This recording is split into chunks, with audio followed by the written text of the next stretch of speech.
This podcast is a member of the Place to Be Nation family. Visit us at placetobenation.com, the only place to be in your pop culture world. Whenever there is candy around, I always make sure I have enough.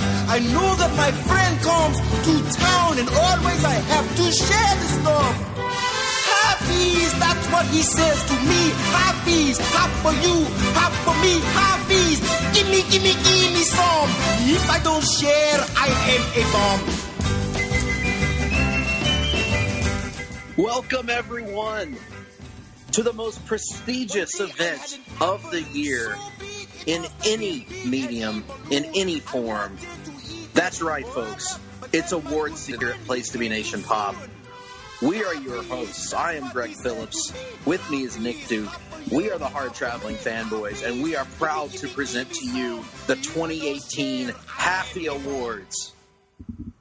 That's right. Nick, how are you feeling on this, once again, the most prestigious event of the year? And prestigious as well. I'm on edge, Greg. The nerves are high. I'm sitting on the edge of my seat. I mean, my anticipation is up. My pulse is quickening. My blood pressure through the roof. My cholesterol is through the roof, even though that has nothing to do with this being the Halfies. I'm just so damn excited, and I don't know how to handle it. What's going to happen on this, the most unpredictable nights? Who's going to win? It's a 15-week race to the top, right, Nick? Now, the other thing that's crazy about this, Nick, is this year, this award show just keeps getting bigger and bigger. We actually have, through the 1-800-COLLECT Road Report, stories of watch parties, Halfie Award watch parties taking place all around the country. Which is especially interesting considering this is a podcast and you can't actually watch it. Exactly. It's amazing what's happening. I mean, I've heard about this taking place all over the country: Washington D.C., Maine, Bismarck, North, South Dakota. I mean, all over the place, Nick. Yeah, I haven't heard of that at all, and it sounds like something you just pulled out of your ass. But let's go with it. There's been a lot of weasel sightings all over the place, and with those weasel sightings, what better time to introduce our panel here at the Halfie Awards that will be unveiling the winners, that will be talking about the voting process. These are people who were in the voting room. Unlike other award shows, we don't just let the general public vote on these things. We have a very select committee of voters who put their knowledge of the past calendar year of comics to test, going back 1 year ago from the night of this recording. To really delve through the best of the best and the worst of the worst. And for this panel tonight, we have none other than our good friend, the host of the Sellers Points podcast, Mr. Russell Sell. Russell, welcome. I trust you have your tuxedo on. I do. It is, looking pretty snazzy. I picked it up from the cleaners today. And much like Nick, I too am on the edge of toilet seat, waiting to unleash my dumpage of opinions and as meaningful as all that is onto the people. Well, hopefully the listenership won't flush this podcast before finishing all the awards, but they probably will. Russell, thank you so much for joining us tonight. Over on to the host of the Sunday Groove, or as Easy Like David Sunday. Easy Like David Sunday podcast, David Sunday. How are you, good sir? I'm good. Sorry, I forgot to unmute my mic, but I am wonderful. You mean that you were in another part of the studio that we're all in right now together live? Yes. But I was doing something, so yeah. Right. Yeah. Most important thing of all. You sure were. And also, it wouldn't be any kind of Place to Be Nation Pop panel if we didn't have our longtime, dear, close, personal, longtime friend, none other than the maker of the sausage, Tim Capel. Tim, how are you, sir? Thank you, Greg. I have a half chub for the Halfie Awards tonight. I hope that I did not open with that last year, but it was either that or an edging joke. So let's get the proceedings underway here. Why not both? Absolutely. This is a show that's going to be so in-depth that it will leave all of you, the listeners, with rosebuds. Oh, God. And with that, What? let's get started with our very first category. Yes. Our very first category is, of course, it would have to be the best single issue of the last calendar year here at the Halfies. Now, as we're going to go throughout the show, this will be our format. We'll introduce the category. We'll go around the panel, and everyone will have their top choice or one of the candidates that they selected. Each person submitted their top 3 choices in a category, if they had that many. And they'll talk about one of their selections that were submitted in briefly, and then we'll unveil the ultimate winner. And so we're going to start on the best single issue with one of us. Nick, what was your selection for the best single issue of the half year / last half of last year? This one was a little bit challenging because I had to actually go back and remember which issues were. When you read so many books, it all kind of starts to run together after a little bit. But one of the stories that left a big impression on me this year was Brian Michael Bendis's Return of the Purple Man in the pages of Jessica Jones.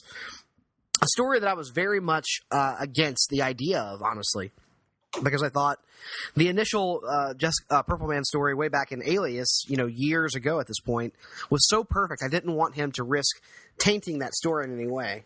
But then came Jessica Jones number 14, which completely sold me on the entire storyline, because this is a story or an issue that takes place almost entirely in a bunker where Jessica has retreated to with her young child Danielle, thinking that they are safe there, when all of a sudden her toddler begins speaking to her in full sentences and a very familiar cadence. And it is then that she realizes that her child is under the control of Kilgrave. And they proceed to have a very, in-depth, creepy discussion about the nature of Jessica and Kilgrave's relation, about what it is exactly that he wants from her, and the nature of her as a person. And it just, that issue in itself sold me on the entire Return of the Purple Man storyline, and it's still one of the most viscerally off-putting things I think I saw on a comic book this year. So I went Jessica Jones number 14 for my single issue of the year. Very good. And quite opposite from Nick, my selections in these comic book categories, sometimes I won't have anything to add, and sometimes I'll have a very brief thing to say, because I read as few comics as I have this last year. It's very easy to make selections. So for me, my choice for a single issue of the past calendar year was Doomsday Clock number 1. And this was an issue that made an impact, for sure, on me. I thought it was a bold choice, a bold comic book to come out with in the first place. A lot of people were against this comic being made. I thought it was about as good a debut issue as anyone could have asked for, set the stage really well for what was to come. And for me, I think it was, the best spiritual successor that we have seen to Watchmen since Watchmen. So with that being said, I'll move right along to the next panel, and that would be Mr. David Sunday. Mr. Sunday, what would be your selection for the single issue comic of the year?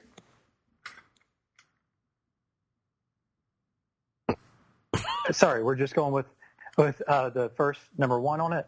Just whatever sure. No, y'all just said one name, so are we doing all 3 of them now, or are we just say just one. Just one. Yeah. Okay. My top one was Doomsday Clock number 2, and I actually was just rereading the series, and of the 3 that I've read, I have all 4 that are out, but of the 3 that I've read, 2 just stuck out the most with me, and was just hilarious due to some of Rorschach's interactions with people. Yes. His first encounter with Batman in that one, right? That one just stood out the most to me of what I've read this year, and that was my second time through it. It just really was a great issue. Very good, very good. Mr. Russell Sellers, your selection for the single issue of the half year, or at least one that you want to spotlight. It was an issue that I pretty much passed on initially. I was not really turned on by the premise, even though I thought the art looked spectacular. And that's an issue called Death or Glory number 1. And this is one that, it has the pedigree of writer Rick Remender and artist Bengal, who typically doesn't do interiors, or at least not in the last few years. He's usually a cover artist, and a damn good one. But this was a comic that at first glance seemed a little too fast and furious for my taste. So I thought, this might not really appeal to me. But I took a chance on it because I was like, okay, I saw it in person and the art was just so good. So, all right, pick it up, give it a shot. Rick Remender's script is just blisteringly fast, and Bengal's art matches it note for note. I mean, it's a pretty straightforward story that is calling out things like Big Pharma, how it preys especially on people who don't make a lot of money or people who don't have like what we would consider normal jobs. But it also has this great heist movie feel to it, combined with some of my favorite elements from movies like The Italian Job or Bullet. So there's that gearhead chase element to it.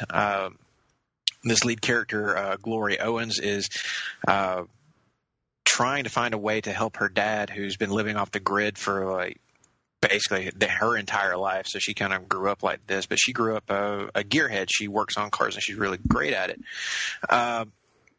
And her dad is dying of cancer. So she's realized, hey, we don't have money. He doesn't even have a social security number. So getting insurance is impossible. Helping him out in any way is just not going to happen. And she cooks up this plan to rob some pretty bad people that she, found out about through the circles that she moves in. And as it turns out, some of these folks are a lot closer to her than we thought. So this is all building up into this big, very 70s style chase heist movie with a lot of great character moments, but one of the ones it introduces at the beginning uses a very unconventional weapon that reminded me very much of No Country for Old Men. So this book hit all the notes. It grabbed me from the jump, and I couldn't help myself. I added it straight to the pull list. Excellent choice there, and one that I'm sure that Nick and I may approach one day through Longbook Hunters. That would be cool. Haven't gotten around to that yet, but definitely we'll have to add that to our watch list. And that brings us to Mr. Tim Capel. And Tim, I trust that you have a selection for our best single issue. Oh, yeah. I've got to give it to Journey into Mystery number 83. A man after my own heart. Debut of a fantastic character find in Thor, the new hero. I was a little bit, underwhelmed at first by the whole hammer gimmick and, transformation thing. Seemed like a blatant ripoff of Captain Marvel. Of course, you've got these untested creators. I don't know what else, these guys, Stan Lee and Jack Kirby, have done. I mean, who did they ever beat? But, my God, right out of the gate, just action-packed, so much intrigue and soap opera as well. I really dropped trowel for that. And and beyond just this new superhero, Thor, who I expect very things to come in the year ahead. But I do hope that his alter ego, the lame Dr. Donald Blake, can overcome his lameness and pursue a relationship with his subordinate, Jane Foster, in spite of his lameness. And in spite of him being her boss. It's a heavy burden to carry, but I'm really pulling for him, and I think he can let off. So Journey into Mystery is definitely going to be one to watch. So I don't know how that missed you guys' list, but wow. I have to admit it was just an oversight on the part. I can't speak for anyone else on the panel, but I just looked right past it. But, I think the question here is, do you think that title is going to work, though, going forward? It feels like with a new bombastic character, you might want to have that character's name in the title of your book, right? Oh, I don't see why not. Journey into Mystery. This is the 83rd issue. I believe, if nothing else, it's proven to be a time-tested commodity that is going to continue to sell. I don't see the need to make any changes here. It's good point. 80 plus issues strong. Just don't mess with the formula. That's an excellent point, Tim, and it's certainly going to be a book to watch in future Halfie Award installments as well. With that being said, Nick, let's get a drum roll going, because I believe you have the envelope with the winner of the best single issue as voted on by our massive panel of judges, a few of whom are not actually here tonight to be present for this. But I'm going to give you a little. Yes, I have the envelope here from the accounting firm of Kahn, Brody, and Hanson, and they are handing me the envelope now. And here we go. The best single issue of the year goes to Action Comics 1000.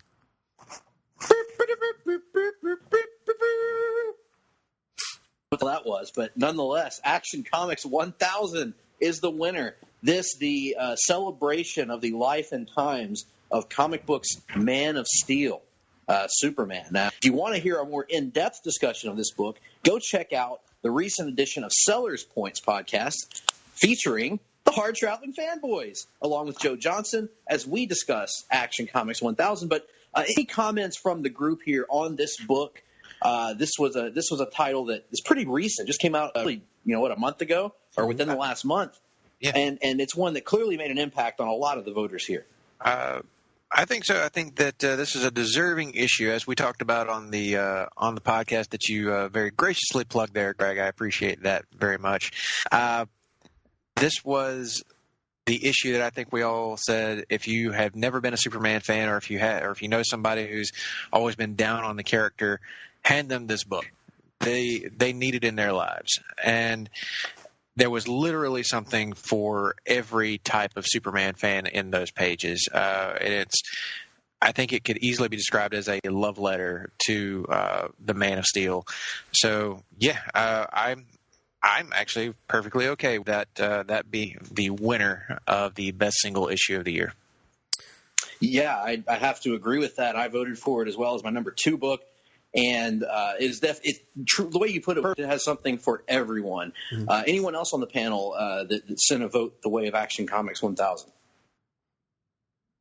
Well, it seems well-deserved. That's quite an accomplishment for Action Comics. I'm sure one day soon we will be celebrating the 1000th issue of Journey into Mystery as well. Absolutely. And not that I have anything to say about Action Comics, but if you want to hear more of Tim's thoughts on Journey into Mystery, check out a little show called Marvel Age, currently airing on the Place to Be Nation POP network. Very good. Hey!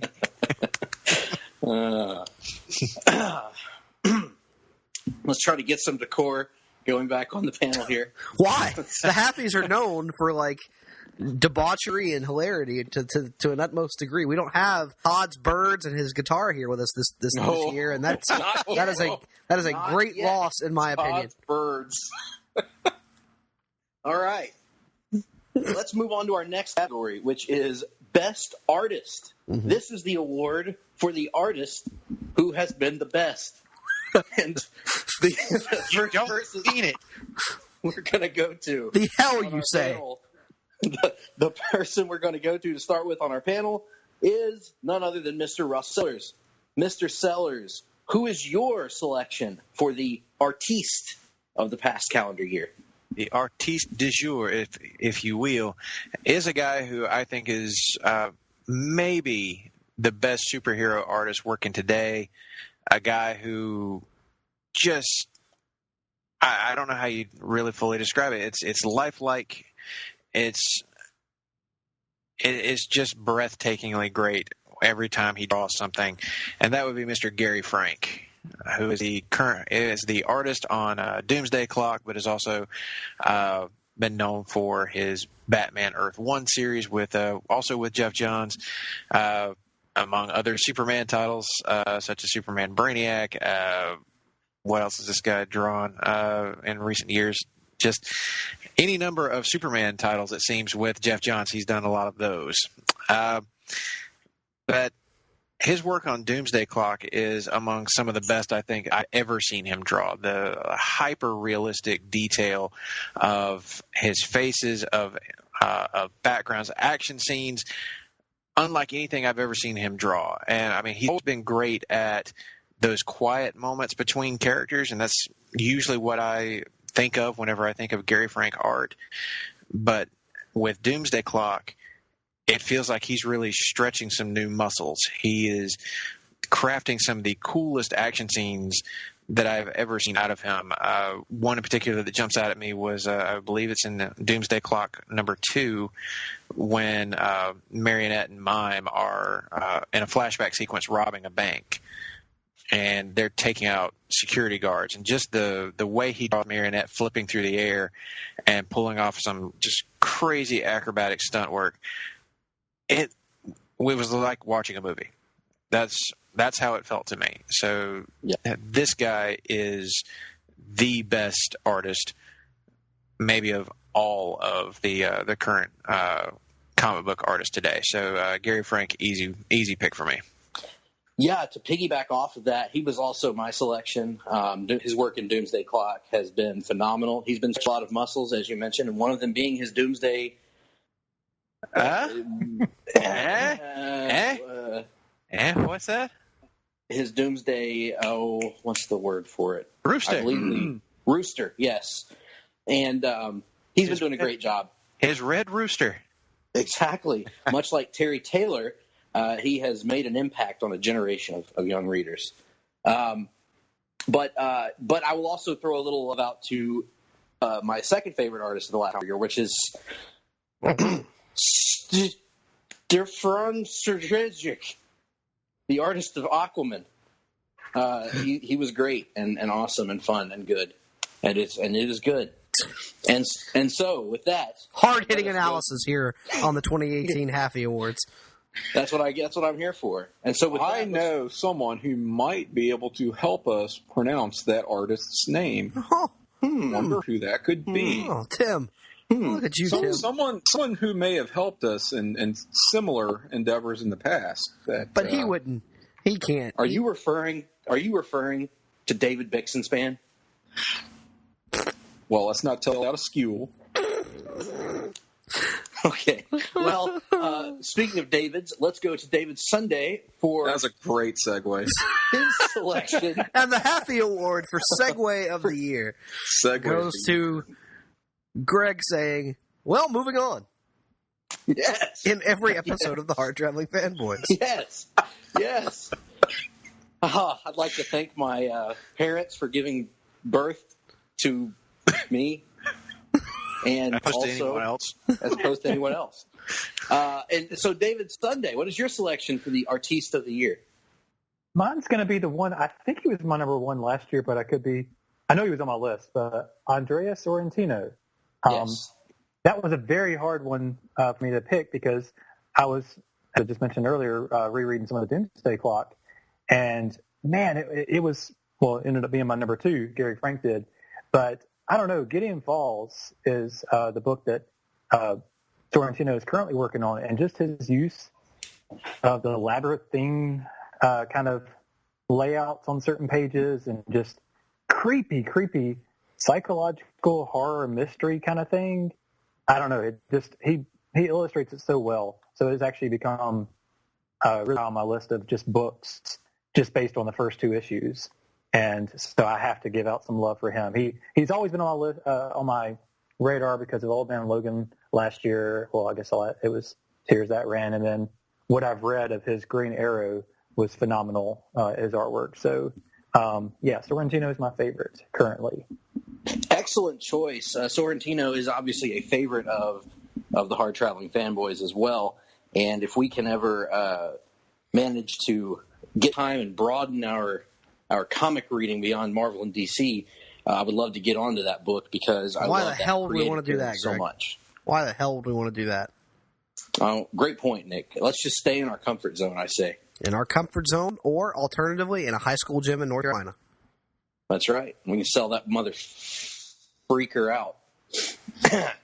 This is an award show. I shan't be cursing until I do. But You know what? Let me just get out of the way. Doomsday Cock. There it is. All right. So let's go to among other things, clutching your pearls and other things, and also being aghast at my touching unprocessed soil. Let's go to Tim Capel and get his selection for the Artiste of the Year. Okay, so I think you all know I'm quite a fan of artists who are both good and also fast. Make it fast and good, and you've really got me, and I'm a fan for life. I'm thinking of guys like like the Mark Bagleys of the world. Right. Maybe some Ron Lim in the 90s. Otto Bender. Sure, Otto Bender. John Romita Jr. also comes to mind. In that class, I think you'd be remiss in not mentioning Jack Kirby as well, the up and comer, the aforementioned potential. Oh yeah, so much potential there. The aforementioned Journey into Mystery '83. Of course, you have his continuing efforts on Fantastic Four. I'd like to see that become a monthly concern, and the Hulk as well, the Incredible Hulk, which wasn't a particular standout, but he did good work on it. I thought, even if the writing let it down a little bit. So that's another character to watch. But I see big things in Jack Kirby. You could be referring to him by various different adjectives if he keeps up the pace and the quality of work that he's been putting out this year. Now, are you seeing him as like a future like solid, consistent mid-card level artist, or do you see him reaching the A-list alongside the likes of your Rob Liefelds and your I don't know other people? He is a B+ player right now, but it remains to be seen what his future holds. To mention Rob Liefeld and Jack Kirby in the same breath, a little bit unthinkable from our vantage point right now, but we'll see. I mean, it remains to be seen what the future will hold from us. So he's one to keep your eye on. Another great outside-the-box selection by Tim Capel here. I like it. Nick, your selection for Artist of the Year. Well, while I loved the artwork of Gary Frank and various other individuals this year, I think there was something about me discovering an artist I had literally never heard of before, seeing his work on Aquaman for the first time this year. So my choice was... it was... Jack Kirby? Skip John Sajic. And I went with him. Just remarkable. I mean, some of the most beautiful art, detailed, photorealistic at times, unbelievable, especially his covers, which were just blow away. I mean, for every cover for Aquaman he did there for a while. I have not yet read any of his Justice League Odyssey, and the reason why I haven't read it is because it's not out yet. But I'm looking forward to more from him here in the near future. That would be an impediment to reading it, certainly. Indeed. But when has that stopped us before? No, never. Good choice, Nick. Obviously, that guy is a great artist, and we salute him for his hard work. And we salute you. So, with that being said, let's go to the cards. I understand that they're walking towards us right now with an envelope, Nick. Yes. What do we have here? The accounting firm of Kahn, Brody, and Hansen are handing over the envelope once again. And the winner is, in a landslide, Mr. Gary Frank. Yay! That was somebody in the audience saying "yay," and we applause.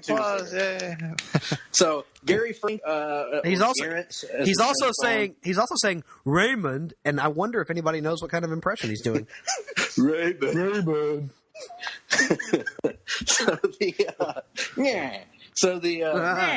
The winner, Gary Frank. Garen Frank, as some call him. Garen Frank.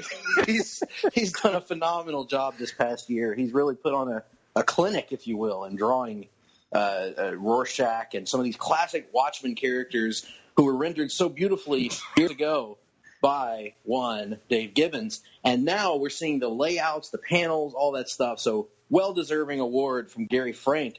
I do find it odd that Jack Kirby somehow finished in second, Nick. Yeah, that was a little bit remarkable. He actually didn't even finish in second. He finished a third in the voting behind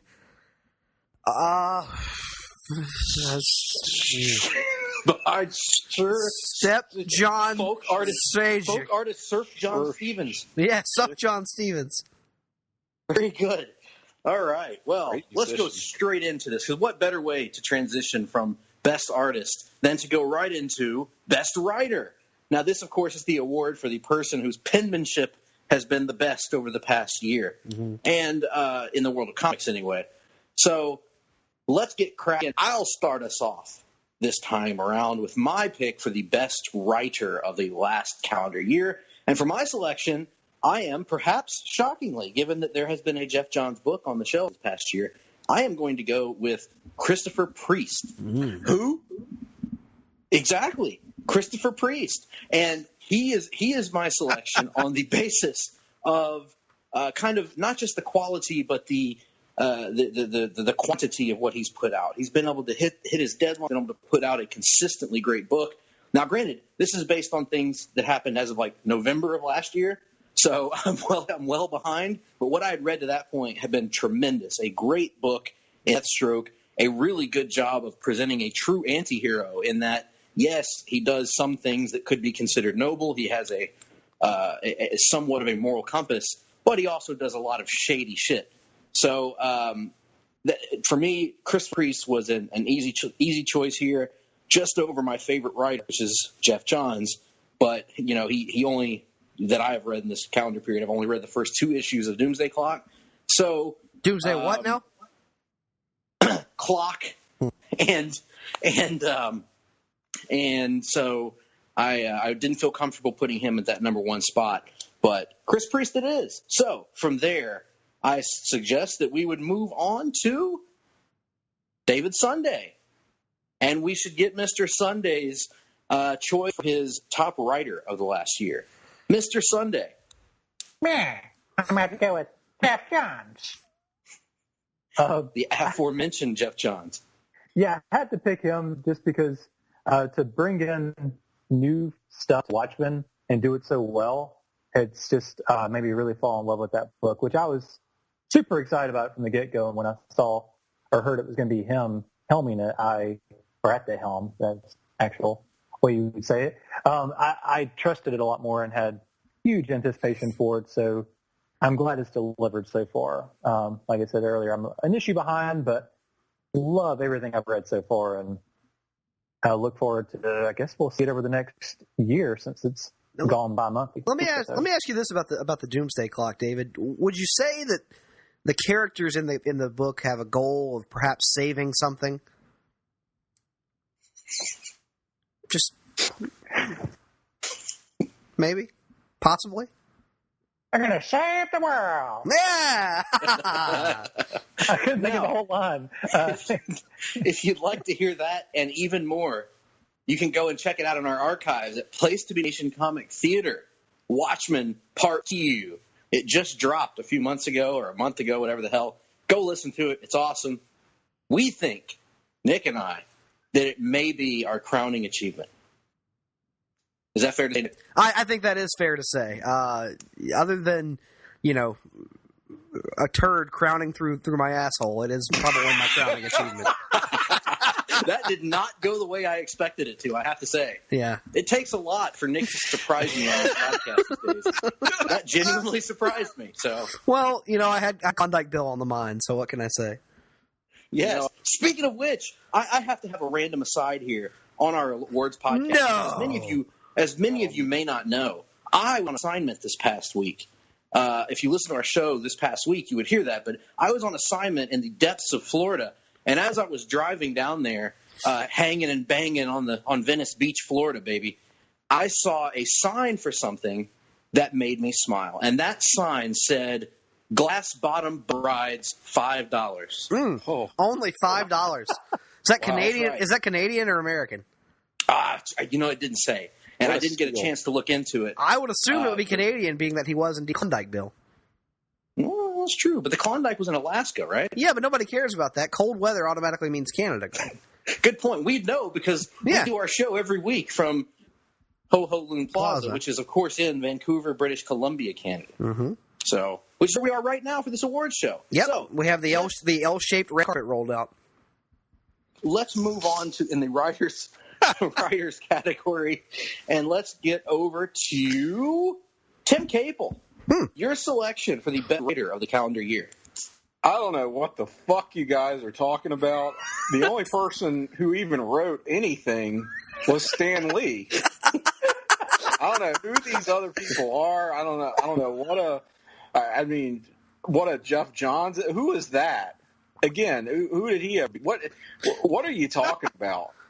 Doomsday Cock? I mean, I don't know what kind of underground bullshit comics y'all are reading, but if you want to be part of the plan and you want to be part of the conversation, then you need to be reading Stan Lee comics. I mean, they're not hard to find. My God, it's just I don't get it. Why are we even? How is this even an argument? I mean, just this is really. And it is really remarkable, Tim, because, I mean, 8 titles a month. 8. Specifically 8. Why specifically 8? That answer in the first episode of the Marvel Age podcast. Well, yeah, I mean, that is very true, and point is well taken, but it's 8 titles, but it's month after month, so it kind of builds on itself, and you got a lot of momentum behind that. I mean, I know people harp on him for being too goofy. I would agree with a particular assessment that if anything, he is too dramatic. Wow. Compare his work to anything else going today. You know, the Joe Simons of the world. Please, yeah, precisely. Can't hold a candle to the man. And that's an interesting take, Tim. I would be interested to hear somebody expound on that a little bit at some point. I would too. Now, Tim, it sounds to me like what you're saying is that you're going to make us love Stan Lee even though we don't. You're going to say you love him even though you don't. And like that, you're going to say you love him even though you don't. Careful now. Nick's not going to like us much if we keep doing Greg, are you sure you saw that sign, or was it actually a silhouette that was cast by the shadow of the pythons as you were rolling down the road in Sarasota? Me and Rod the Bod, dude. We're riding down Sarasota County Beach, bro. Nick, any thoughts, any comments? About what? Writer of the Year, your thoughts. Oh, Writer of the Year. Yes, I have thoughts about the Writer of the Year. My thought that my Writer of the Year was Tom King. Tom King. Yes, he wrote this little book. I know Stan wrote a lot of books this year, no doubt, Tim, but there was this other little title called by the name of Batman that Tom King was writing. And in my opinion, as much as I enjoyed the title over its first year under Tom King, this past year is where it's really, taken off, and it has fully stepped out of the shadow of Scott Snyder's Batman run and become a damn fine and iconic Batman run unto itself. Once the book became refocused on the Bruce and Selina relationship, and that has been the driving theme of the book over the last calendar year, it has really become my most anticipated book pretty much every time it's on the shelves. It goes straight to the top of my pull list pretty much every time, and there have been very few issues over the last year where I've walked away disappointed. So for his work on Batman, Tom King gets the nod from me. Let's move over to Russell Seller. How do I follow that? Oh, that's right. Best writer for me, easy pick, Ed Brubaker. Yeah, there's Tim. Look, Tim, I'll give Stan Lee all the credit in the world for his very dramatic takes on things. Certainly some bold ideas there. Very ahead of his time. Certainly. Maybe I'm even doing on this show. You got to suffer through it just like we have to suffer through all sorts of other things. But in any case, Ed Brubaker writing a little title called Kill or Be Killed, which has been at the top of my post for quite a little while now. I hate to see that book is coming to an end at issue 20, but you know what?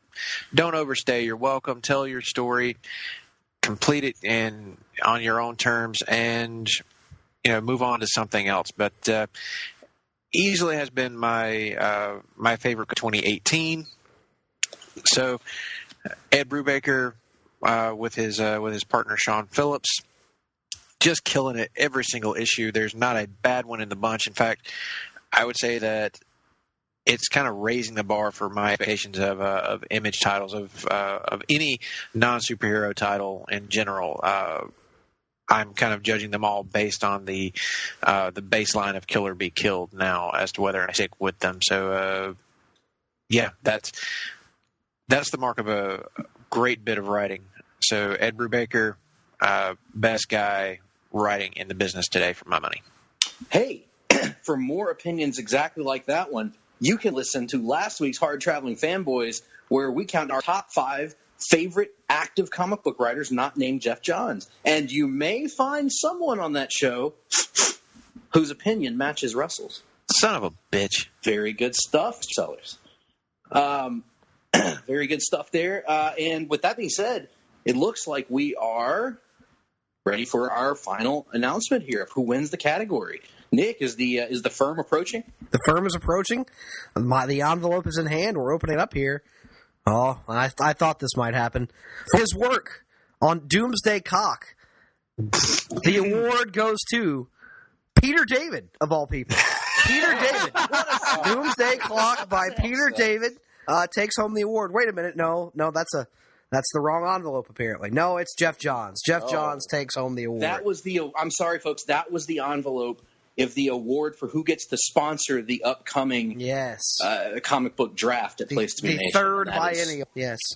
Yes, and we apologize for that. But Jeffrey Johns wins it. So good work, Mr. Johns. We love you. Go back and listen to literally any of our podcasts, and you can hear that. So we'll move on. We will be hearing from the law firm of Lindau, Luckman, and Lake. I have no doubt. Yeah. Let's move on to Best Story of the Calendar Year. I will kick us off because I literally only voted for one, the one that I've read the most of in its totality. Doomsday Clock, or Doomsday Cock, if you will, is my selection for Story of the Year. Already been over why. Nick, your selection for Story of the Year. Well, as I mentioned earlier, with my selection for Single Issue of the Year, I wound up being a really big fan of that Return of the Purple Man storyline. It was Brian Michael Bendis' last great gift to give us as a Jessica Jones writer, and he knocked it completely out of the park in every conceivable way with a follow-up story that, while it doesn't necessarily exceed the highs that the first story hit, it stands alongside and complements that story in so many wonderful and fantastic ways, and draws great parallels, between the character that Jessica Jones was then and the character that she has become over the last almost 15 years of character development. So, for that, Return of the Purple Man is my selection for the best story of the year. Well done, sir. David Sunday, let's go to your vantage point here and get your pick for Story of the Year. Well, mine is the exact same as yours. Doomsday Clock has easily been my one of my favorite books this past year, and just based on the story alone, going to have to give it to it. Excellent. Mr. Sellers, Russ Sellers, your selection for Story of the Year. Mine is going to be a bit different, maybe one that was a little unexpected, but it's The Death of the Mighty Thor from the pages of The Mighty Thor from Jason Aaron, and largely by artist Russell Dauterman. I have loved everything that Jason Aaron has done on Thor since Thor God of Thunder, but he did something truly amazing here. He took a character in Jane Foster, a character that I didn't care one way or the other about, and actually made me not only give a damn, but actually really come to like her in this role. She has been written tremendously as the current Thor, or as up till recently the current Thor, and every issue just showed why she is a compelling character. Here she is dying of cancer, going through chemo treatments, but she has become Thor. And every time she uses the hammer, it erases all of the chemotherapy from her body. So she's right back to square one. It's like nothing she's doing is helping. She refuses magical treatment because she wants to beat this disease on her own terms, if she's going to beat it at all. But the dilemma becomes that she is slowly killing herself every time she becomes Thor. And it turned into this wonderful, huge scope story that has all been leading up to the War of the Realms, which still hasn't fully kicked off, but that's certainly coming up. It's something that's been teased for a while now. But this last story arc where she is making so many sacrifices to try and save people who have no real love for her at all. In fact, the people that have tried to kill her over the course of a couple of story arcs, and here she is standing between them and something that seems virtually unstoppable in the Mangog. It was drawn beautifully. It was written in one of the most heartbreaking ways. Absolutely loved the last two issues of it, more so than I even thought that I could. So this is one that really hit home for me. So yeah, Death of the Mighty Thor, best story arc of 2018.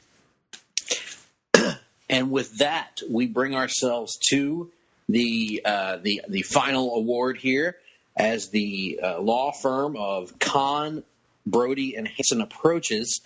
Nick, do you have the winner? I do have the winner, and here it is. Oh, man, what a tight race this was. Barely edging out. Wait, before we get there, I just realized I forgot to solicit Mr. Capel's pick for story of the year. What a great transition for me saying barely edging out and moving to Capel. I love it. Yes. Okay. Very nice callback there. I like the continuity. My pick for story of the year, I feel like it's going to get shut out. I just have a feeling based on the temperature of the room here, but it's clearly the finest installment of the great anthology title by Stan Lee and Steve Ditko from Amazing Fantasy number 15. I have to give it to the bell ringer. If you haven't read it, be sure to track it down. Available on Marvel Unlimited. Be doing yourself a disservice sitting this one out, and you've just got to get on board with this. Great art, great writing, so dramatic. Enough said. Let's see who our winner ultimately is. All right, Nick, you have the winning vote receiver here. Yes, I do. A very tight race here, but in the end, by the slimmest of margins, the victory goes to the Death of the Mighty Thor from Jason Aaron and Russell Dauterman in the pages of The Mighty Thor. How'd they kill him already? You didn't even know that he was a woman. Oh, guess I missed. I mean, it stands to reason, long hair and everything. Bosoms. Scratching my head a little bit here, but all right, so be it. So there you have it, the Death of the Mighty Thor, story of the year. Congratulations, Jason Aaron, Russell Dauterman, and Marvel Comics. Now, let's move on to a category I have absolutely nothing to say about, Best Ongoing Comic. I abstain from this category because I don't feel enough active comics to make it a wizened choice here. So I abstain. Let's move on to Russell Sellers and get your pick, sir, for the Best Ongoing of the last calendar year. As I mentioned during my pick for the best writer in Ed Brubaker, I said that Kill or Be Killed is the top of the pull list every single month. So it is taking home the top prize in my book. It is the best ongoing on the shelf. Excellent. Good choice, sir. Let's move over to Nicholas Brandenburg Duke and get your selection. Once again, I have to go to Brian Michael Bendis and his contributions on Jessica Jones, which hit unbelievable highs over the last year and over his final story with the character. Just a phenomenal effort from him and something that will always hold a special place in my heart this last year of Jessica Jones. So I went Jessica Jones as my best ongoing of the year. Very, very good. And let us go to David Sunday and get your selection for the ongoing comic of the year. This was probably the easiest category. It was the first thing I answered when I was filling out my ballot. It's got to be Kill or Be Killed.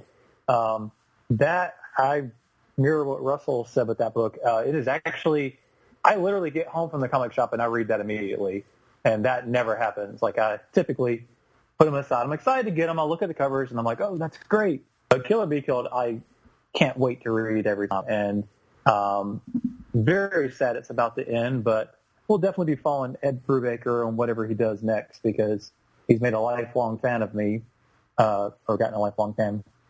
Yeah, whatever. And so, yeah, Kill or Be Killed. It's an amazing book, explores some really cool themes, and really kind of has you second-guessing what the hell's going on quite often. And I don't know, it's a can't-miss book. Very good. 2 votes now for Kill or Killed. Now let's go to Tim, and I have a suspicion. I know where you might be leaning on this, but I'm interested to hear your pick here. Well, I'm leaning pretty hard on what will probably be the unconventional choice. Folks may be a little bit unsure what to make of this new series, but Fantastic Four. Yeah, it's rewriting what it means to be a superhero team comic, if you will, in the year 2018. Is it a horror series? Does it belong more in an anthology title? No. It is I will grant you, bi-monthly series. I think it needs to be monthly, because I have found that this book is improving by leaps and bounds, exponentially, issue to issue. Got off to a rocky start, admittedly, but I think they've really hit their stride. The meta element of one of their villains wanting to promote them in a feature-length film that goes quite wildly off the rails. What a comic romp that was. So enjoyable, and I'm expecting so much more. And that was in issue 9, by the way. So I think if you're not reading this, or if you're a little bit on the fence, not sure what direction, what form Fantastic Four might take, please check it out. Another in the great, resume here of Stan Lee and Jack Kirby. What a phenomenal series this is developing into. Yes, and it's certainly a far cry, to your point, from what we've seen in recent years from things like the All-Star Squadron or the Howling Commandos, previous groups of ragtag groups of heroes banding together. This is certainly a far cry from that. Oh yeah, no doubt. The closest comparison you could draw is to something like Justice League, but I mean, even though they are both superhero teams. You made your selection yet in this category? Yes, I said Jessica Jones. That's right. All right, so we're ready. Looks like firm approaches. Mm-hmm. They do. I have the envelope in hand. I am opening it up, and wow, stunner here. The award is going to go to Kill or Be Killed. Right. Yes, excellent. The story wins. Kill or Be Killed. Ed Brubaker and Sean Phillips, I believe. Right? Is the artist on that? And they take home the proverbial cake here at the Halfie Awards. Awards, that is. That's the word I was going for. Now, as we do every year, folks, we have to look at the worst of the worst as well as the best of the best. Mm-hmm. And so let's switch gears a little bit. Let's turn to comics that indeed grinded our gears. And let's start out with our pick for the worst comic of the last calendar year. Now, again, this is a category I abstained from because I don't really remember reading a bad comic in the last year because I haven't read many. And I've done a pretty good job of culling my list down to only comics that I enjoy. But let's go to my cohort, Mr. Duke, and get your selection for the worst comic of the calendar year. I also did not submit one. The only book I considered would have been a strictly as a troll vote, but then Todd wound up not being on the podcast, so I cast no vote. I cast no vote for DC Metal, and I just let it go. All right. Well, let's move on and let's go to Tim. I'm interested to hear Tim's selection. For the record, it sucked. Oh, all right. Well, let's cut on over to Tim Capel and get your pick for the worst comic. It wasn't the worst thing in the world, but I would say what left me slightly underwhelmed was Tales to Astonish number 35.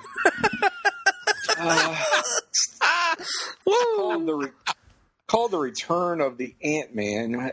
Now, we haven't actually met Ant-Man before this. We did meet his alter ego, Hank Pym, in a previous installment of this series, but now he's being kind of reconceived, I guess, as a hero that genre seems to be coming back into style, I suppose. And I don't know, the whole shrinking gimmick didn't quite jive for me. It just seemed a little like, so what? Who cares? He shrinks. Big deal. And they're leaning hard on this communist scare, Red Menace thing. I know that's certainly very topical today, but it feels a little bit trite. So this one, it could have been better. It just felt like it needed another pass. Like maybe it's the first draft of something. Now, are you now I got to ask you about this. Are you a fan of the hyphen, or do you want no hyphen, 2 words, or do you want no hyphen, 1 word? I prefer the hyphen because without the hyphen, I get David, your pick. Oh my! If memory recalls, I didn't pick one because if I read a bad comic this past year, I dropped it immediately and forgot about it. So I didn't do a worst comic. Very, very good. You're in good company with the old HTF here. Russell, your selection for worst comic. Also a category I abstained from. Not that I read some comics that were questionable, just didn't feel like fully throwing anybody under the bus because, honestly, they weren't that bad. Right. Okay, so the winner by default, Tales to Astonish, number 35. Yep. Well, actually, we have one ballot from outside panel that is going to throw the category. Run in. Throw the category. The manager, Todd Weber, gets to single-handedly select the worst comic of the year, and that worst comic is JLA Doom Patrol number 1, which I did not read and don't even know what it's about. But it wins the award for worst comic of the year. I am assuming, and this is me going out on a limb, I'm assuming that it is a team-up between the JLA, the Justice League of America, and the Metal Men. Or the Doom Patrol. I don't know. That would be crazy. How are you going to have the Doom Patrol cross over with the Justice League? To a concept.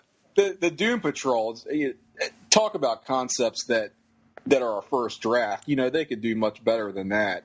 And I think we may be seeing an improvement upon that concept here soon.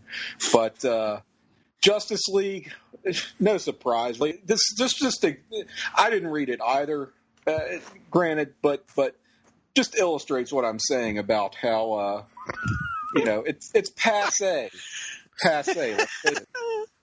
I can't argue with any of that. I mean, again, we've seen it before with the All-Star Squadron, the Justice Society of America, and now they're just retreading that old ground and not giving us what we're getting in the Fantastic Four every month. We are in the Marvel age of comics. This is and you, the listeners, in the Marvel age of podcasts. If you go to Place to Be Nation Pop right now.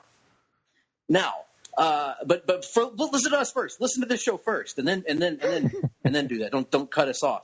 Anyway, so that was a hell of a category right there, with one vote. Indeed it was. So let's move on to a category that I am certain will receive votes. Yes, yes, it will. Let's go to the worst comic book movie of the last calendar year. And let us get started with Mr. Sunday. David Sunday, what is your selection for the worst comic book film of the last calendar year? It really pains me to say this, but I mean, we all know the reality of what Justice League turned out to be.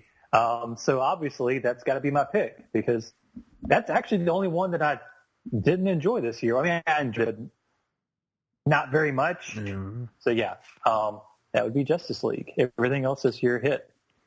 I'm going to go ahead and throw my vote out there because that was my pick as well. I agree. It's a movie that admittedly I enjoyed more than most did, but still was not a good movie on any level. And was a colossal disappointment when compared with the output that Marvel put out in the ensuing months, and also just placed alongside the movies that are more interesting for what happened behind the scenes than in front of the camera. So let's move on to Russell. Russell, your selection for the worst comic book film.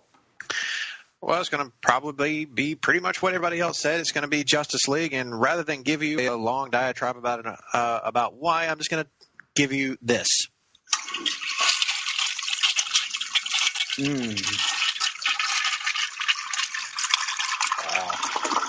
Well, that's a lengthy flushing process. Russell considers it a toilet flush, and I have to say, Greg, I have to say, for my money, it was just a dumpster fire. I mean, it was awful. A dumpster fire, you say? It was a dumpster fire. Fucking Justice League. It's too bad that you can't express that in GIF form. If only I could. In image form. I'm trying to channel some nerd rage right now, but somehow I just can't for Justice League. Fuck it. You just...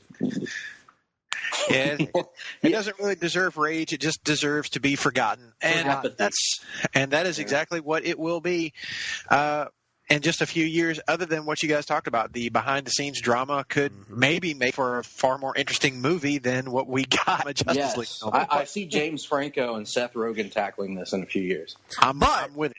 But I think we are not unanimous in this selection. No, because I wanted to say the most interesting and the best, perhaps, for last. Because, Mr. Tim Capel, I'm going to let you give your pick for the worst comic book film of the last calendar year. Yeah, that's it. That's what it's called. Well, this is fucked up. I feel like I'm now a Vince Russo character playing both my shoot version of myself and my work version of myself on the same program. A 2-in-1 here, and I kind of want to. And the thing is, like, my actual answer would feel like a gimmick answer, but it's not no, really. It's not. But and people can get your in-depth thoughts on that. How? By listening to a Place to Be Nation POP special review of the film that is my actual answer, but that I don't want to actually name because I kind of like the continuing theme of Justice League getting just L after L here in these categories. But, I mean, when you measure it in terms of what I would actually prefer to watch again, I would rather watch Justice League again over Infinity War. I hate to say that. It pains me to say that because Justice League was trash. I mean, let's face it, it really was trash. And in any other year, that would be the winner, the loser, whatever you want to call it, by a landslide. Loser. Yeah. Thank you. But because Infinity War was such a disappointment to me, the shoot version of myself, Tim Capel, I have to say that was my worst comic book superhero film. And again, you can get my in-depth thoughts on that on our Pod Blast that became a full-on podcast, 3-some-odd review of the movie earlier this year, I guess shortly after the debut of that film in late April.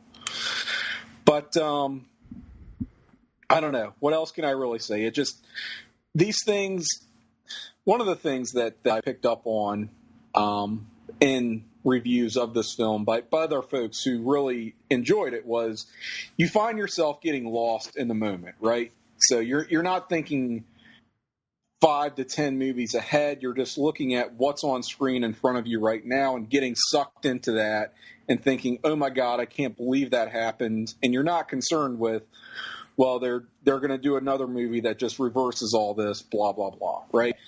And it never got to that point where I got lost in the moment of what I was watching at the time. I think I kind of described in my review how it, far from pulling me in moment to moment, it was actually losing me as the film progressed. And so that was the real problem I think that I had.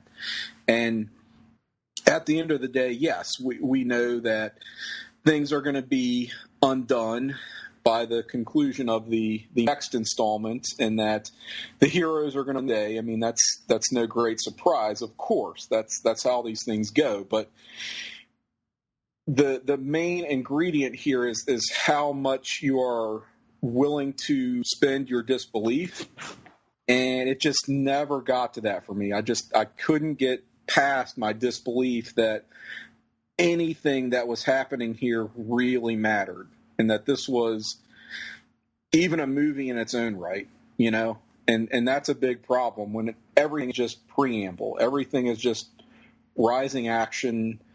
Everything is shit happening because it just needs to happen, not because any of it really matters or has any sort of resonance for me. And I know that it did for other people, but maybe I'm just too cynical. Maybe I'm too jaded.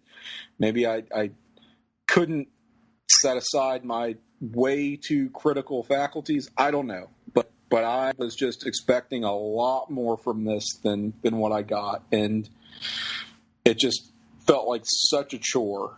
And perhaps I will revisit it someday and feel differently, but it's almost still too fresh. And my opinion has sort of settled, and I can't say I, in my mind, like it or hold it to any higher esteem than I did, than the first go-around.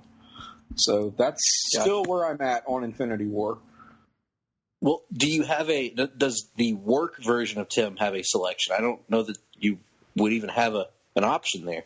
Oh, Justice League, easily. Or actually, L. Tim, I'm surprised you didn't go with the Fantastic Four film that was produced by SM Studios. I don't know what you're talking about. Never happened. Bro, it never happened. It never happened. Well, with that being said, Nick, do we even need the firm to approach us? Well, I'll be damned, it's Justice League. S&M Studios. Very good. Let's move on to the next category here. Worst television show. Now, this is a very curious category because I genuinely enjoy the comic book shows that I do watch, and the ones that I don't enjoy, I have largely cut out of my life, such as Gotham or Agents of S.H.I.E.L.D. Yes, I am aware that it apparently has gotten good in recent seasons. I don't care. I'm not going to reinvest in it at this point. The only people who say that are people whose opinions I don't trust. So there you are. So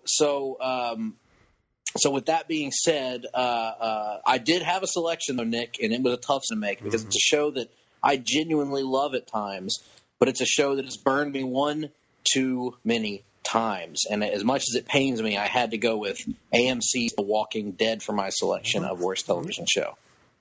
As did I, because fuck it. Yeah, yes, and for more of our in-depth thoughts on that, listen to whatever episode it was that we talked about the season finale of The Walking Dead. I will quote the manager, Todd Weber, in a text that he sent to me after hearing our episode of the Hard-Traveling Fanboys, and say, in all caps, how the fuck did they kill Carl Grimes and the show actually got worse? Good point. Good point, Nick. Good point. Maybe this was yours for all your years of rooting for Carl's demise. Well, if that's the case, then at least the show gave me one last gift before I kicked it out the fucking door and told it to hit the bricks. Russell, your selection for worst television show. I got a real feeling this is going to be almost a clean sweep because fuck this show. Walking Dead and I are done.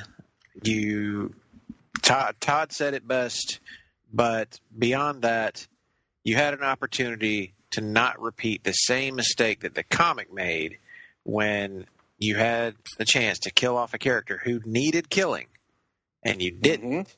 You followed the wrong path, and then you create an unnecessary split in your group, and when you look at who's on those teams, it makes no fucking sense. Exactly. You spend 2.5 seasons with one character telling us how killing is wrong. There's another way. And while I don't necessarily disagree with the sentiment, then you're going to put him on the team of people who want to do what? Kill someone and kill members potentially of the other team. I think what we're saying to the audience here, Russell, and I think something they'll appreciate hearing on these airwaves is fuck Jesus. Yep. Fuck him and his stupid long hair. Yeah. Get a haircut, you fucking hippie. Get off my TV screen. I'm done with you. I'm done with this whole exercise in futility. Walking Dead, but you have fully jumped the shark. I didn't think it was possible to get worse than Glenn under a dumpster. You proved me wrong, and I am now fucking done. But Russell, what about the plan? Rick and his plan can go jump in that dumpster and set it on fire. Excellent. Tim, your selection for worst comic television show. I think that I have a tendency to bail on things sooner than the rest of you guys's. And I would say, for my money, The Walking Dead has been the worst comic book television adaptation for about the past 3 to 4 years. Well, I take that back. Excepting last year when it had Iron Fist as competition. But this show is just garbage shit crap. This is, you know what? Isn't it telling? Isn't it telling that their best episodes occur when they deviate from the comic? Yes. This is kind of the comic fucking sucks. Sorry. Okay, well, took the words out of my mouth. Took the words out of my mouth. This is your follow. This is your folly in sticking, so faithfully to a comic that is not very good, and in a lot of cases, flat out sucks. So this is kind of the bed they made. They're going to lie in it and roll around in feces because, I mean, my jumping off point for The Walking Dead, my own personal series finale was the death of Carl. Great way to go out on that show. And as far as I'm concerned, nothing else happened after that. So, yeah, a firm fuck you to The Walking Dead. And I'll say, I've said a lot of things about Robert Kirkman over the years. I've called him a lot of names. Iron Butt, Boner. Sometimes I've called him asshole. No. That's right. That is a bit far, Greg. Oh. I know, and I apologize for that. It's too far. Some things just aren't meant for me. Now, let's move to David and get your selection for the worst comic book television show. Well, I'm going to cheat because I just, jumping on the Gotham Sucks wagon, I nominated that. But I had a brain fart because I, too, would put Walking Dead on there. I guess I was just so angry the week it happened and just purged it from my memory. The Walking Dead finale, that was just awful. I can't say I'm done completely for it with the show, but I know I'll no longer be paying for it as I had in the past with getting season passes to watch it like the day after it airs. It's ridiculous what they did this year, how boring it was getting there. Like that, dude. The ending was awful, but it was just so boring. And the last stretch of episodes, last maybe 5 episodes, with the exception of maybe one that was good. They were so god-awfully boring. Just a horribly boring stretch of episodes. But no, they weren't boring. How could they be boring, Greg? They were all-out war. Yes, that's a new version of all-out war where everybody sits around and does nothing. Yes. They were about as interesting as Marge Schott doing a dramatic reading of Mein Kampf, baby. I don't know whether that was either Dennis Miller or Second. Whoa! Can it be both? Could be both. Can now. Oh, God. Nick, the winner of the category is Walking Dead, right? The Walking Dead. It takes home the award for worst comic book television show of the year. And it can mail the Hard-Traveling Fanboys to pick up its no prize, which it should be used to picking up those by now. We got one more surprise cat, dudes. What? We do. We have a surprise category that's not. This is not on the format sheet. You guys didn't even know about this. Uh-oh. That's because over the last year, we have seen an explosion in Place to Be Nation and the offerings across the network, and we thought it would be appropriate to send a little love our way to our favorite new Place to Be Nation podcast, and the Halfie goes to Tim Capel and Jennifer Smith with Talkin' Pop. What? Yes, that is correct. The votes are in. You can't argue with the votes. I mean, the votes are in. Talkin' Pop is hottest and freshest of the new podcasts at Place to Be Nation Pop, according to the kids on the street. Mm-hmm. And so here to accept the award is Tim Capel, one half of Talkin' Pop. Mm-hmm. We'll call him Pop. Tim, how does it feel to win this award? How does it feel to have a Halfie in your hands? Well, I can't say it's the first time I've had it. Okay, that's inappropriate. that is inappropriate. I feel like Jenny should be accepting this award because I think of Talkin' Pop as Jenny's show, and I'm just kind of along for the ride. It was very much her idea. She asked me if I wanted to do a podcast with her. I said, sure, sounds like fun, without having any idea what she really had in mind. But it's been so much fun. I love doing that show. We have a handful of episodes under our belt, let's face it. It's not like we have some tremendous pedigree here yet, but maybe we will in the future, and we're going to keep doing it and keep having fun. What an incredible accolade, or allocade if you're Lex Luger. We are the Village Bicycle personified, and I am always and forever riding bitch on the Village Bicycle. So, as I've said before, I love Place to Be Nation, I love Nation Pop, and I love Talkin' Pop, and I love Jennifer Smith, and all the voters who put us over. Moment. A doll, right, brother. And I love being a turtle. And with that being said, we're going to take a commercial here at the Halfie Awards. We're going to give you a chance to refuel, refresh. And when we come back, we're going to be uncut. We're going to be uncooked. And we're going to be uncensored. We're uncensored. Promotional consideration paid for by the following. Hey, pro wrestling announcer Kevin Kelly here. I want to make sure you are all subscribed to all the great feeds here at Place to Be Nation. It's really easy to do. Just head to iTunes or your preferred podcatcher app today and search and subscribe to the Place to Be Nation wrestling feed, which, of course, includes the full archives of the Kevin Kelly Show, the Place to Be Nation pod feed, and the Pro Wrestling Only feed. Subscribe, listen, and then rate us and leave feedback today. And be sure to give Justin your true thoughts. I mean, don't hold back. After all, he is kind of a jerk. Just listen to Scott.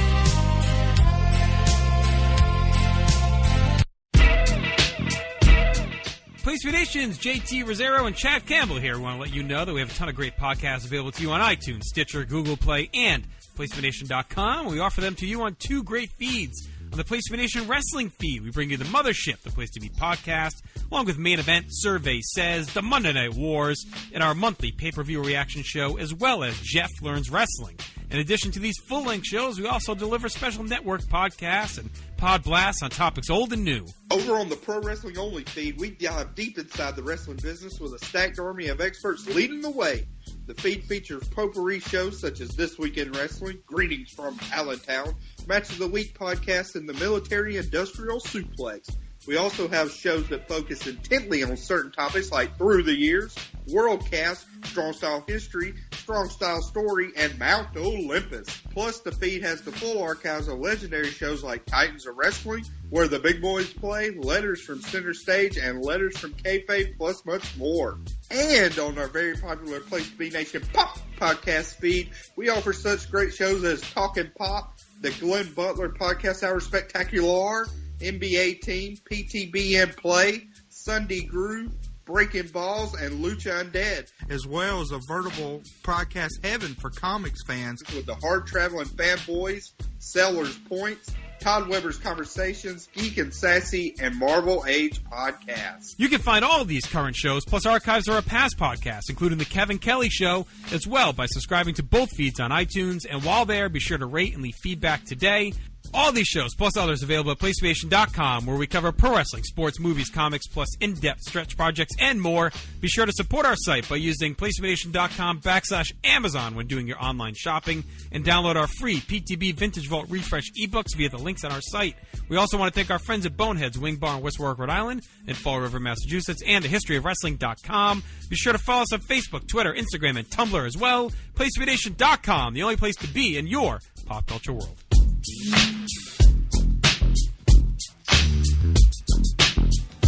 One day I had an apple so big it must have been big as a balloon. I wanted to eat it, but then my good friend, he came too soon. Halfies, that's what he said to me. Halfies, half for you, half for me. Halfies, give me some. If I don't share, I am a bomb. Welcome back to the most star-studded event of the year, the Halfie Awards for 2018 here at Place to Be Nation Pop, or Pup, or Pup, or Pop, whatever you would like to say. And I'm here again with our all-star panel. Hey, and, Greg. You know what my favorite? You know what my favorite Dr. Seuss book is? What is it? Hop on.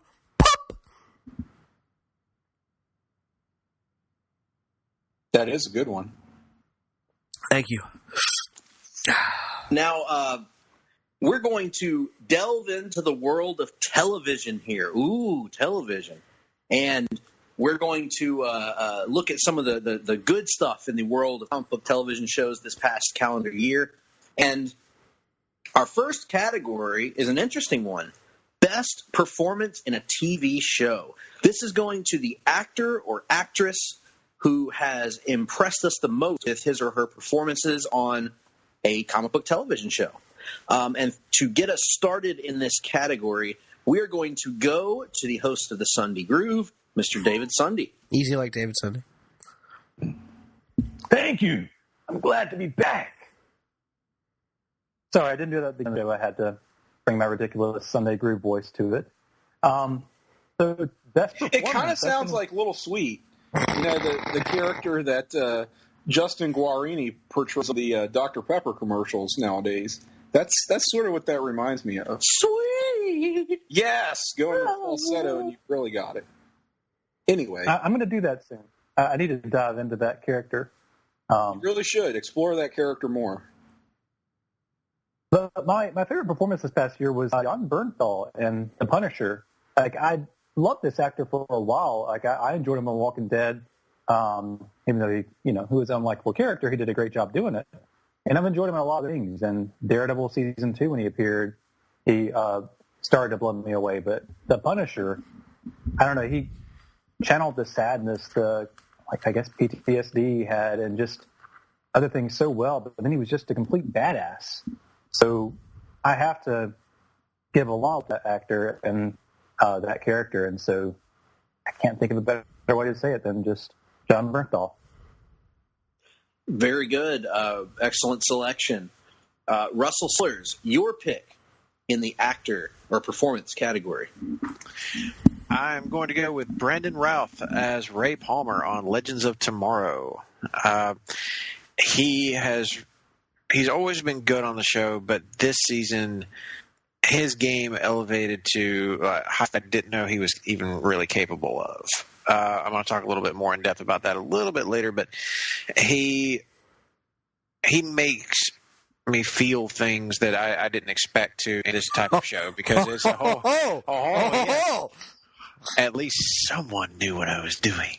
But in any case, his performance is just top-notch stuff. He's funny. He can really get across a great level of sadness. So he can break your heart and make you laugh all within like the span of just 5 or 6 minutes. And his chemistry with Neil McDonough's Damien Dark is just some of the best stuff on TV right now. If you didn't see the season, it's on Netflix right now. Go watch it and get ready for Brandon Routh to steal the show. Oh, he's great. I love that pick, Russell. He and the thing that made it great was he managed to balance that humor with the tender moments and do it with a lot of subtlety. It never came off as forced or ham-handed the way that he had to deliver some of these tragic or character-defining moments. He did it with a word that we use sometimes when describing, ironically enough, Superman, and earnestness. Earnestness, but I would also say nuance. Nuance, yeah. There are so many times on Legends of Tomorrow where things go really over the top, and I think that finale really illustrates that.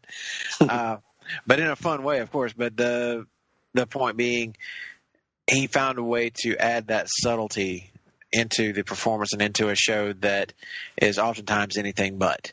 So Brandon Routh, killer performance all season long, and a guy who has more than earned my respect and admiration as an actor. Absolutely. Tim, your selection for best performance in a comic book television show. I gave it up to Carrie-Anne Moss for the second season of Jessica Jones on Netflix. I think it could be subtitled "Don't Fuck with Jerry Hogarth." Without getting into spoiler territory, it's a little bit difficult to talk about her arc in the second season of Jessica Jones. But let's just say she has kind of a B plot that, these things can be somewhat hit or miss, a little bit disconnected from the larger narrative taking place within season 2 of Jessica Jones. But, I mean, her performance and for the story that she's given really knocks it out of the park. Again, trying to avoid spoilers, but when you think she has reached her lowest ebb, she makes a mammoth comeback. And throughout the entire season, I mean, she's killing it performance-wise. Just somehow became the most compelling character in a show that was already pretty packed full of compelling characters and good performances. So we're going to be hearing a little bit more about Jessica Jones season 2 as the show goes on, but real standout in Carrie-Anne Moss, what she accomplished in that second season. Loved that performance, Tim. Okay, I wondered if anyone really watched it. Yeah, I finished the season, and yeah, you're right. It breaks her down to like the smallest part, and then she reminds you that Hogarth is a cold bitch. Did she sell the leg? She sold cunt too.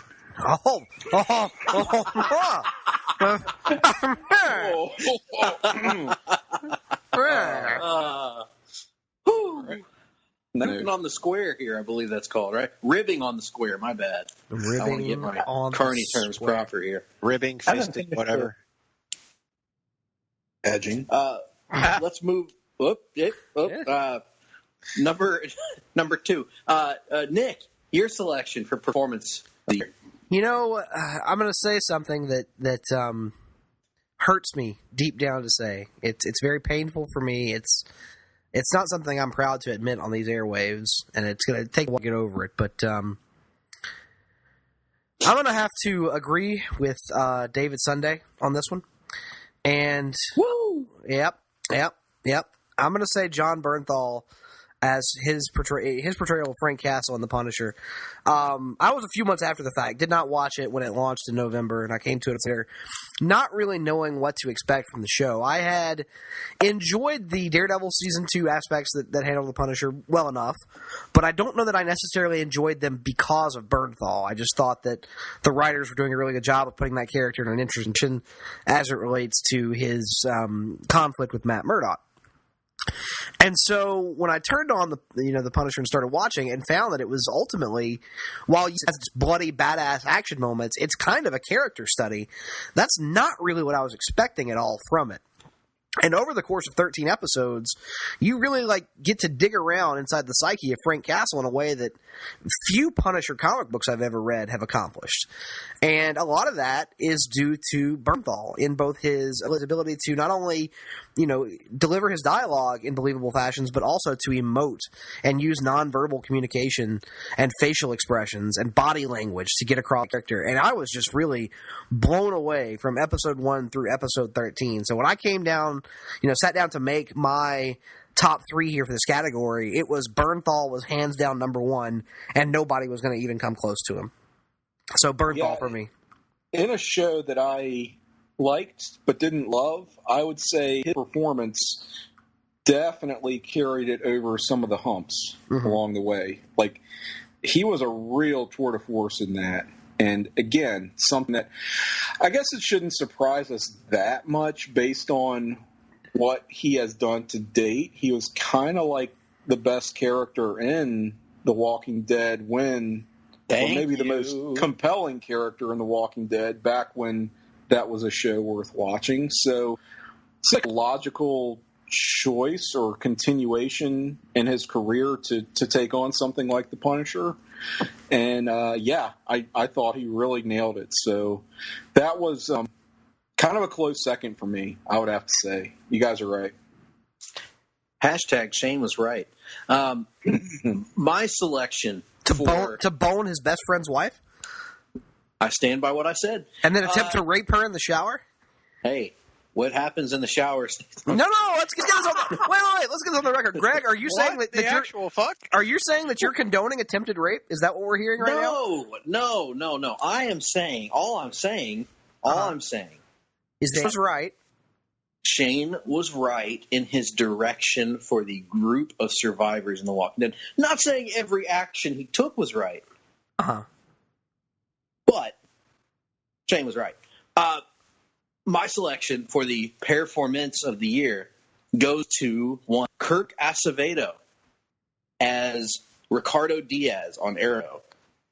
Kirk Acevedo is one of those character actors that you see pop up in things from time to time. And as Nick discussed off the air when he first popped up on Arrow, he's one of those that guys.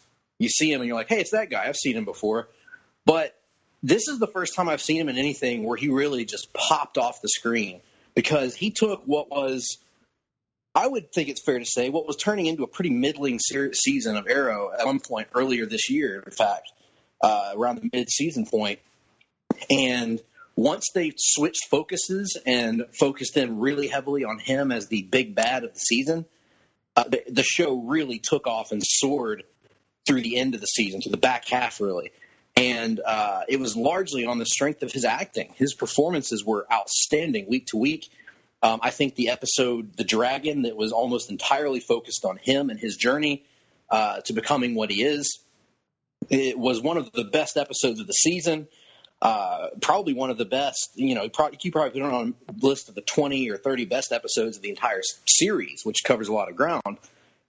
He was outstanding from beginning to end on the show. But especially the stretch of 4 or 5 episodes, he was just dynamic, including having one of my all-time favorite lines on a comic book TV show, "You've got something stuck in your throat," which was just an incredible badass line.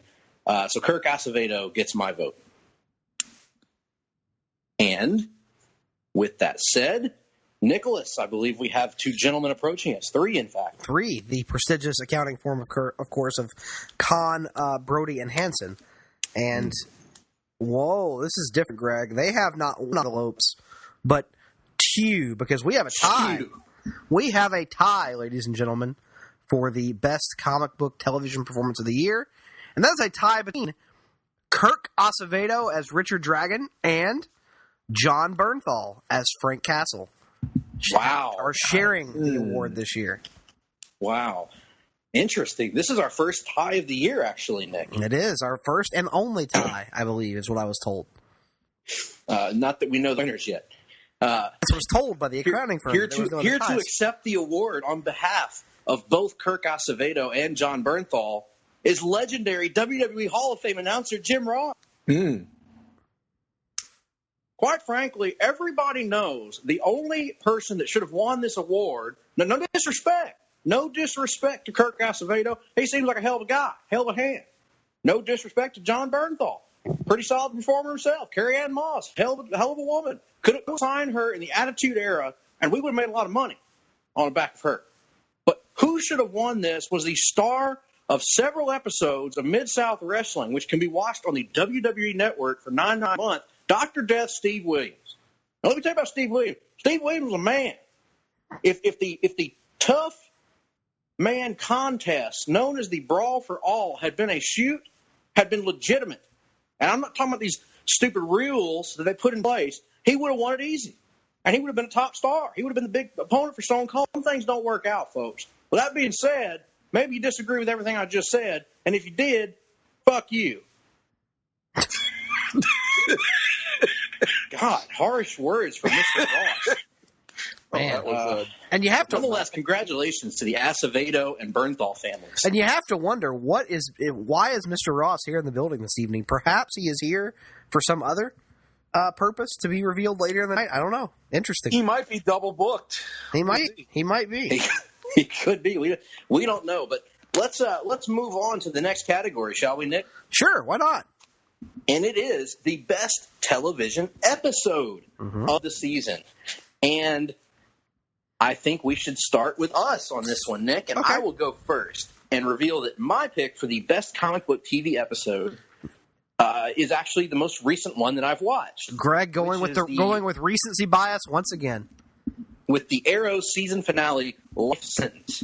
And this was, as I mentioned, the wrap-up of the Ricardo Diaz story, the wrap-up of a season-long arc of Arrow, and a season that, while it dipped in the middle, turned out to be really strong by the end of it. And this was just the culmination of everything that made the back half of this season so much fun. We start off with a killer action scene right out of the gate. We end up having probably our best fight scene right out of the gate, and then we go into more character development, more examination of the seemingly deteriorating psyche of Ricardo Diaz, as he is clearly being pushed to his limit right now by the actions of the Green Arrow and his team. We get emotional farewell to a major character that really worked on me in a big way, thanks to performances from the actors in the scene. We get a great one-on-one fight between Oliver Queen and Ricardo Diaz, and then this season on a really great cliffhanger to set up what should be a pretty compelling season 7 of Arrow. So that is my selection for episode of the year. On to you, Nick. Your pick. Yes, as opposed to Greg, I'm not going to fall into the trap of recency bias, and I'm going to go back, dial it back a few months. I just praised during our discussion concerning the best performance in a comic book television show, I heaped praise upon John Bernthal's portrayal of the Punisher. And one of the great things about the Punisher, and anyway, I know some may disagree, is that unlike most of the recent Netflix offerings, I felt like this was a 13-episode series that did not leave you wishing it was over by the time the 13th episode rolled around. I thought it was well-paced from beginning to end, and by the time that season finale came along, you were ready to see how all this played out. You were legitimately concerned for these characters who you had come to develop an attachment to over the course of 13 episodes, and you wanted to know if Frank was going to end up getting that sense of closure that he had been looking for, if David Lieberman was going to find a happy ending of his own, and just how the conflict between Frank and an unnamed character that I'll withhold naming in the interest of spoilers for Greg's benefit anyway, how they were going to resolve their issues. And I thought from the season finale delivered on pretty much every aspect of that. I was left wholly emotionally satisfied by what happened in that episode.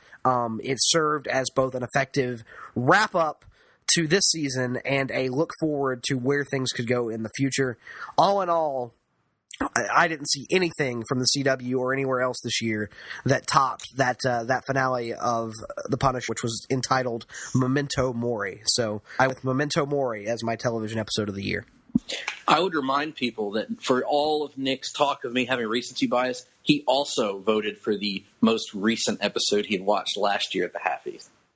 Just throwing that out there, Nick. Mm-hmm. A nice case of whataboutism from Greg Phillips. What about Bob, Nick? Great movie. I'm sailing.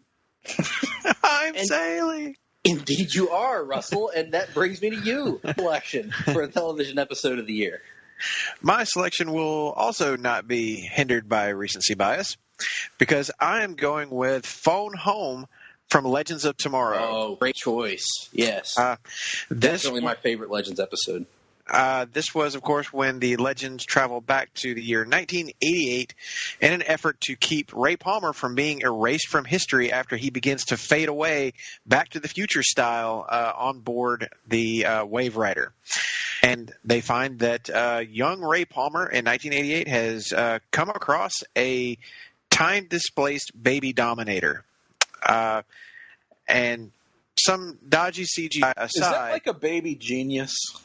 I'm going to say that yes. We will go with it as a baby genius. And this show, of course, this episode is going to be packed with lots and lots of nostalgia, button pressing, all the wonderful 80s references from movies and TV shows.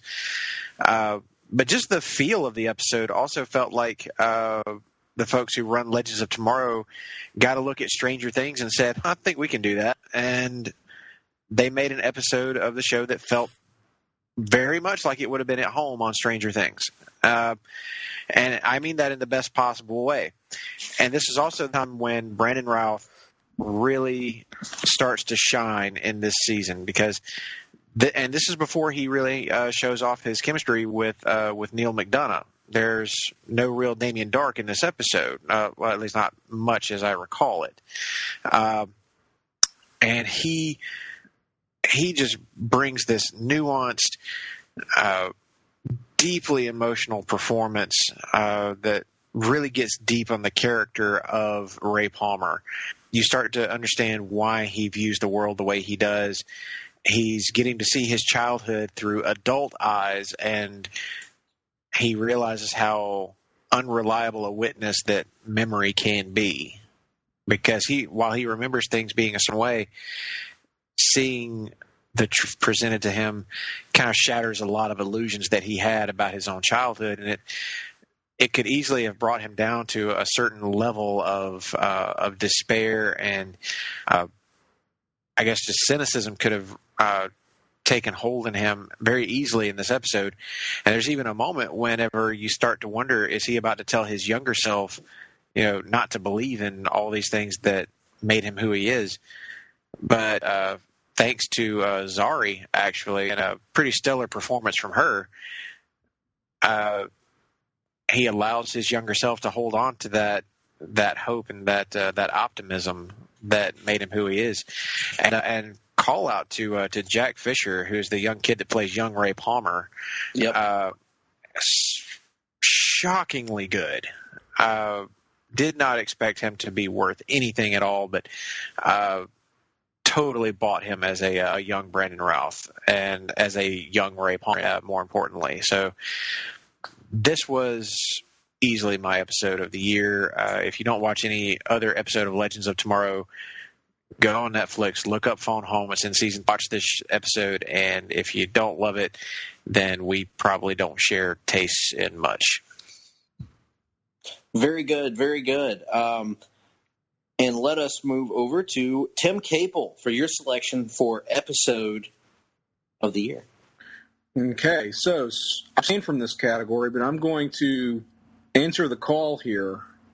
And speaking of 80s references and recency bias, I think I would have to do episode 9 of Cobra Kai.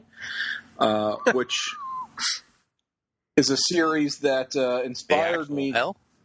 Which inspired me to subscribe and then, in very short order, unsubscribe from YouTube Red.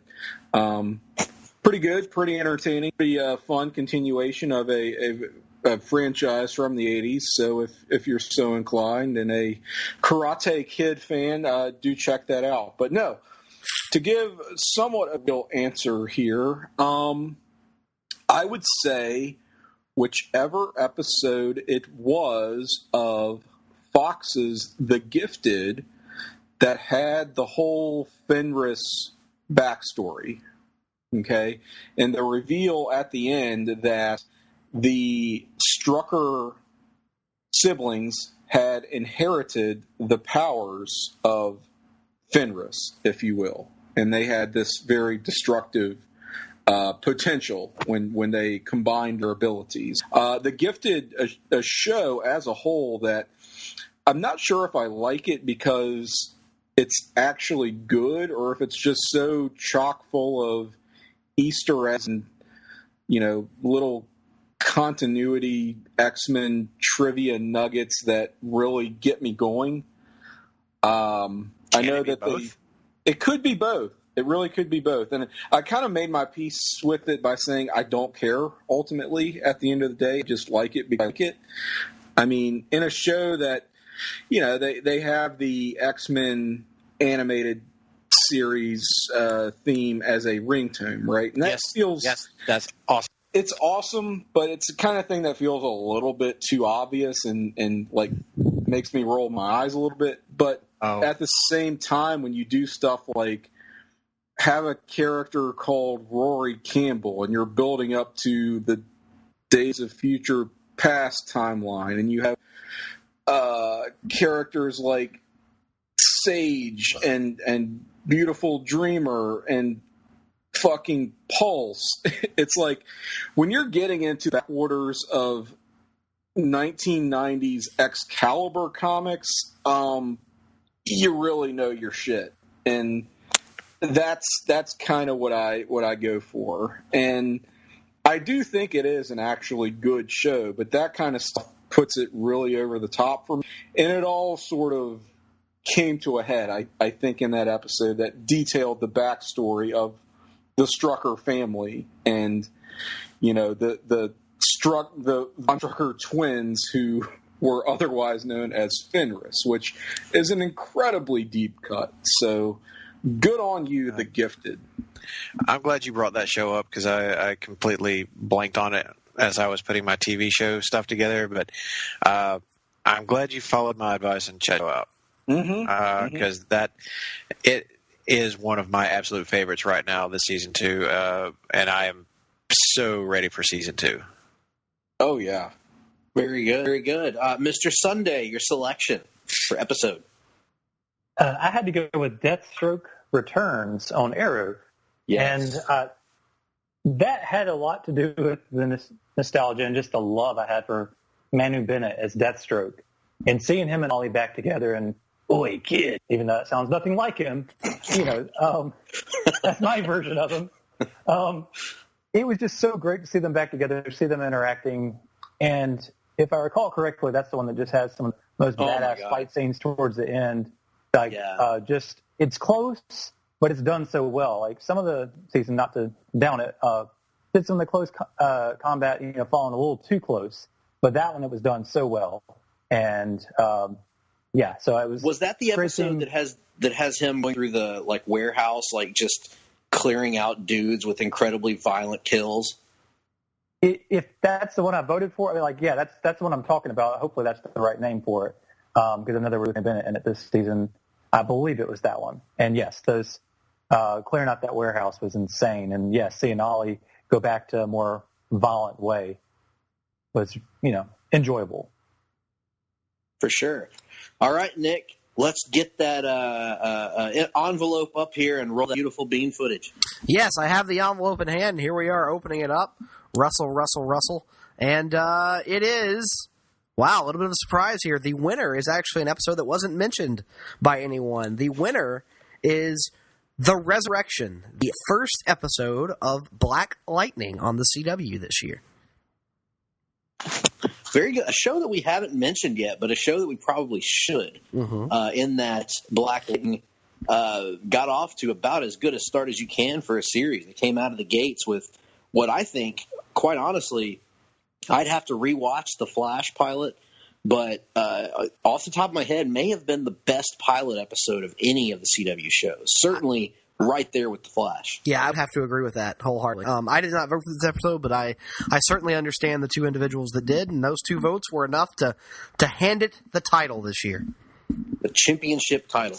All right, well, let's move right on to the next category, which is Best TV Show. And let's start this round where we ended the last with David Sunday and get your selection for the best show of the year. Well, hello there again, listeners. It's good to have you listening to me. And I'm going to go with Punisher. Talked about a lot of the praises I had for the show with John Bernthal, but just it's tackling some very tough issues, such as, similar to PS. I guess that's basically what he had. And just real life issues with other people and human moments and his subtle facial reactions to things from John Bernthal. It just gave me what I wanted. And it's funny because I was excited for that show, but I never would have thought it would have been the year. But looking back on this year, thinking through all the shows, that's the one that grabbed me the most. And the one I had to watch the quickest. I could not put that show down. And I've never done a Netflix show within a week watching the whole thing if it was more than 8 episodes. It usually takes me a couple weeks or a month to get through one. But that one, I just marathoned it within maybe 5 days, maybe. So anybody that knows my attention span, that's saying a lot. Sure. Nick, your selection. While I almost also went with The Punisher, I ultimately could not do so because I thought this year the CW had its finest entire season of television outside of perhaps Arrow Season 2 with Legends of Tomorrow's Season 3. I thought there was never a down or dull moment for this show. It hit pretty much everything out of the park. Even the episodes that you would consider perhaps to be the weakest of the bunch are still really damn good episodes and entertaining as hell. And then they closed it on one of the most ridiculous high notes that you can imagine, doing an episode that only Legends of Tomorrow could get away with doing. And so for that nearly flawless level of execution, I had to go Legends of Tomorrow here. Bebo hungry. And in this case, Greggy hungry too. And Greggy, agree with you on your selection. Because I also went with DC's Legends of Tomorrow as my selection show of the year on the basis of kind of what you alluded to, just the consistency on a level that, again, maybe Arrow Season 2 is the only other season that can match this for pure consistency. Every single episode knocked it out of the park. And, really from the opening gates, we talked last year on this very show, in fact, about how Legends of Tomorrow had really found its footing in Season 2, settled into what kind of a show it was, and how it can do episodes and do things that other shows can't do. And it leans more into the zany comic book world than really any comic book show that we've probably ever seen. And I think they took this year to even higher levels, whether it was aforementioned Bebo, whether it was Blackbeard the pirate being basically a cowardly lion figure, whether it was going across the time stream and visiting areas and places that we may have never suspected, including a world of clones of this new character of Ava. Almost every episode I can think of, even the Elvis episode, which I expected to hate due to my Elvis fandom, I ended up loving because it's got a certain amount of charm that Legends adds to any topic that it approaches. Just a tremendous show all season long. Great ensemble performance, which is really a hallmark of the CW in general. But Legends, really, every person in the cast stepped up and delivered when they need to deliver, and nobody felt like dead weight on the show. Neil McDonough turned in his best performance yet as Damien Dark. Just a great, great show, and it became the one that I look the most forward to watching every week. So Legends is my pick. Russell, let me go to you for your selection. Well, I don't know that I can verbally fillet any better than that, so I'm just going to leave it at Bebo Horny and Legends of Tomorrow. Very good. Very good. Mr. Capel, your selection, sir.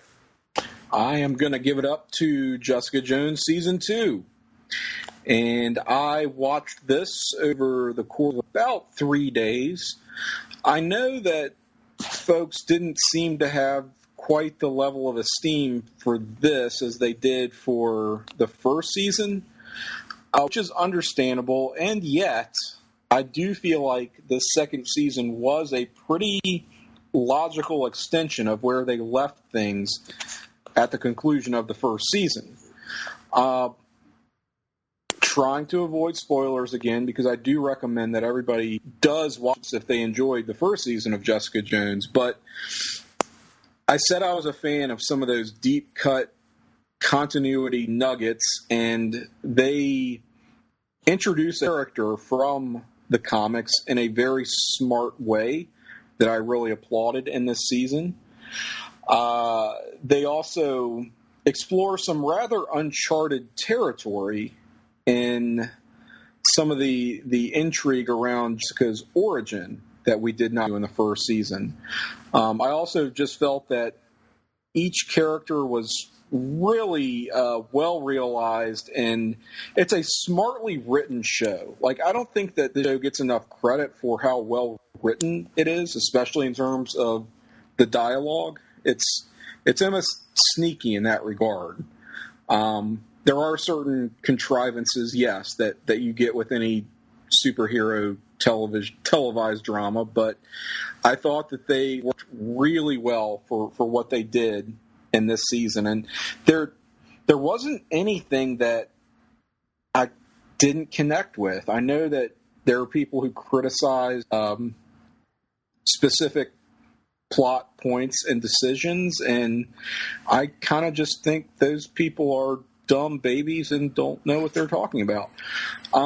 Because this season was really cool, really entertaining, and really, I think, accomplished a lot. And I hope they continue the adventures of this character. I don't know that a third season has been greenlit as of this point, but I really hope we see some more Jessica Jones, not just in an ensemble like Defenders or whatever, but in her own right, because she deserves it. This show deserves it. Really good stuff. Maybe she can take a new Immortal Iron Fist. If we could just get more Jessica Jones and less to none of Iron Fist, that would be quite all right with me. Nicholas, I understand you have the winner once more. I do. And the winner is Legends of Tomorrow. Very good. And, oh my God, here to accept on behalf of Legends of Tomorrow and its entire cast and crew is a man whose words represent their thoughts, and that's none other than, my God, comic book theater's own Sex Ferguson. Dear God, Sex, what brings you here to the Halfie Awards to accept this on behalf of the Legends of Tomorrow crew? You got to give me a goddamn minute to collect my thoughts. I was back getting a blowjob, and you kind of pulled me out in mid-thought here. I wasn't really prepared for such a thing. Let me zip up my pants. It'll take a few minutes packing this big baby back inside. Yeah, Legends of Tomorrow. I don't even know these fuckers. I fucked the one bitch that wears the white, or the white, as I should say, and then she took the white all over her face, neck, and fucking chest. And with that, Sex is out, buddy! Well, we here at the Halfie Awards and Place to Be Nation Pop would like to apologize profusely to the following people. Every person listening to this podcast right now, the families of all the crew members, cast, and creators of DC Legends of Tomorrow, and the entirety of the United States of America and parts of Canada. I will say that that was more titillating than a sex dream or a sex-adjacent dream about But never mind. I'm gonna fail on that bit. Italy. We don't need to. I stepped out for a bathroom break. What did I miss, Greg? I missed something. Or tails out skew. Nothing. Nick, we actually may be getting booted off the air. Why? As a result of what a Mr. Sex Ferguson appeared while you were gone, and it didn't go well, sir. I hate that fucker. What a bastard. Well, let's move on to our next category, and let's move to the silver screen. That's right, the silver screen, the screen that is silver. And let's get into our best performance in a comic book movie.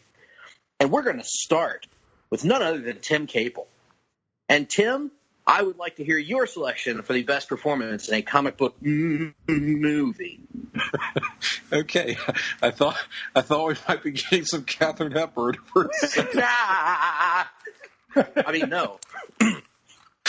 All right. Well, I cast my vote for Michael B. Jordan in Black Panther for his portrayal of Eric Killmonger, a role that was very well written. It's one of those things that you don't have a lot of villain performances you can hang your hat on in the Marvel Cinematic Universe, but Eric Killmonger was certainly one of those and brought to life by Michael B. Jordan. And, you know, not just portraying a sympathetic character, which I think we're all pretty accustomed to, but doing it with such style, man. How cool was that guy? Awesome. He was an incredible character, an incredible performance. Let's move to Mr. Sunday. David Sunday, your selection for comic book movie performance. It was really hard for me not to pick Michael B. Jordan. He was actually my number 2. But Mine as well. I know you're just asking for number 1, and I have to go with Robert Downey Jr. from Infinity War. Excellent. He brought the trademark humor and wittiness to his performance. He also brought a lot of emotional weight and his reactions to a lot of events that I will not talk about. But he just gave one of the most memorable performances as Iron Man that I've seen. And so that put him as my top performance of the year. Yeah, I recently watched that movie for the third time, and he definitely stood out for his performance in that film. I had a lot more thoughts. I just didn't want to. I just and we appreciate that. We here at the Halfies are not in the business of spoiling things that are more recent than like the 1960s. Actually, that's not true. But still, we'll move on to Mr. Sellers and get your selection for performance of the year. Chris Hemsworth in Infinity War. Yes. Because Thor is finally fully realized.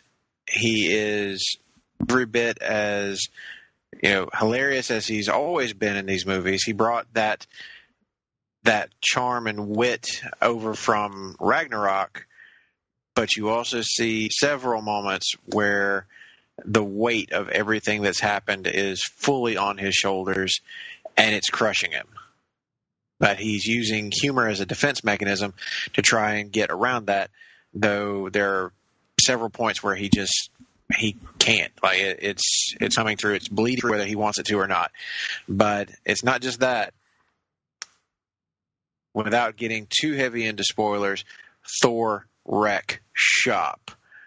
And that is why Chris Hemsworth is my favorite part of Infinity War and my favorite performance in a comic book movie this year. Love the selections of both Downey Jr. and Hemsworth. And what I will say with regards to Hemsworth is this was also the first time he's gotten a chance in a group setting to come off as the guy.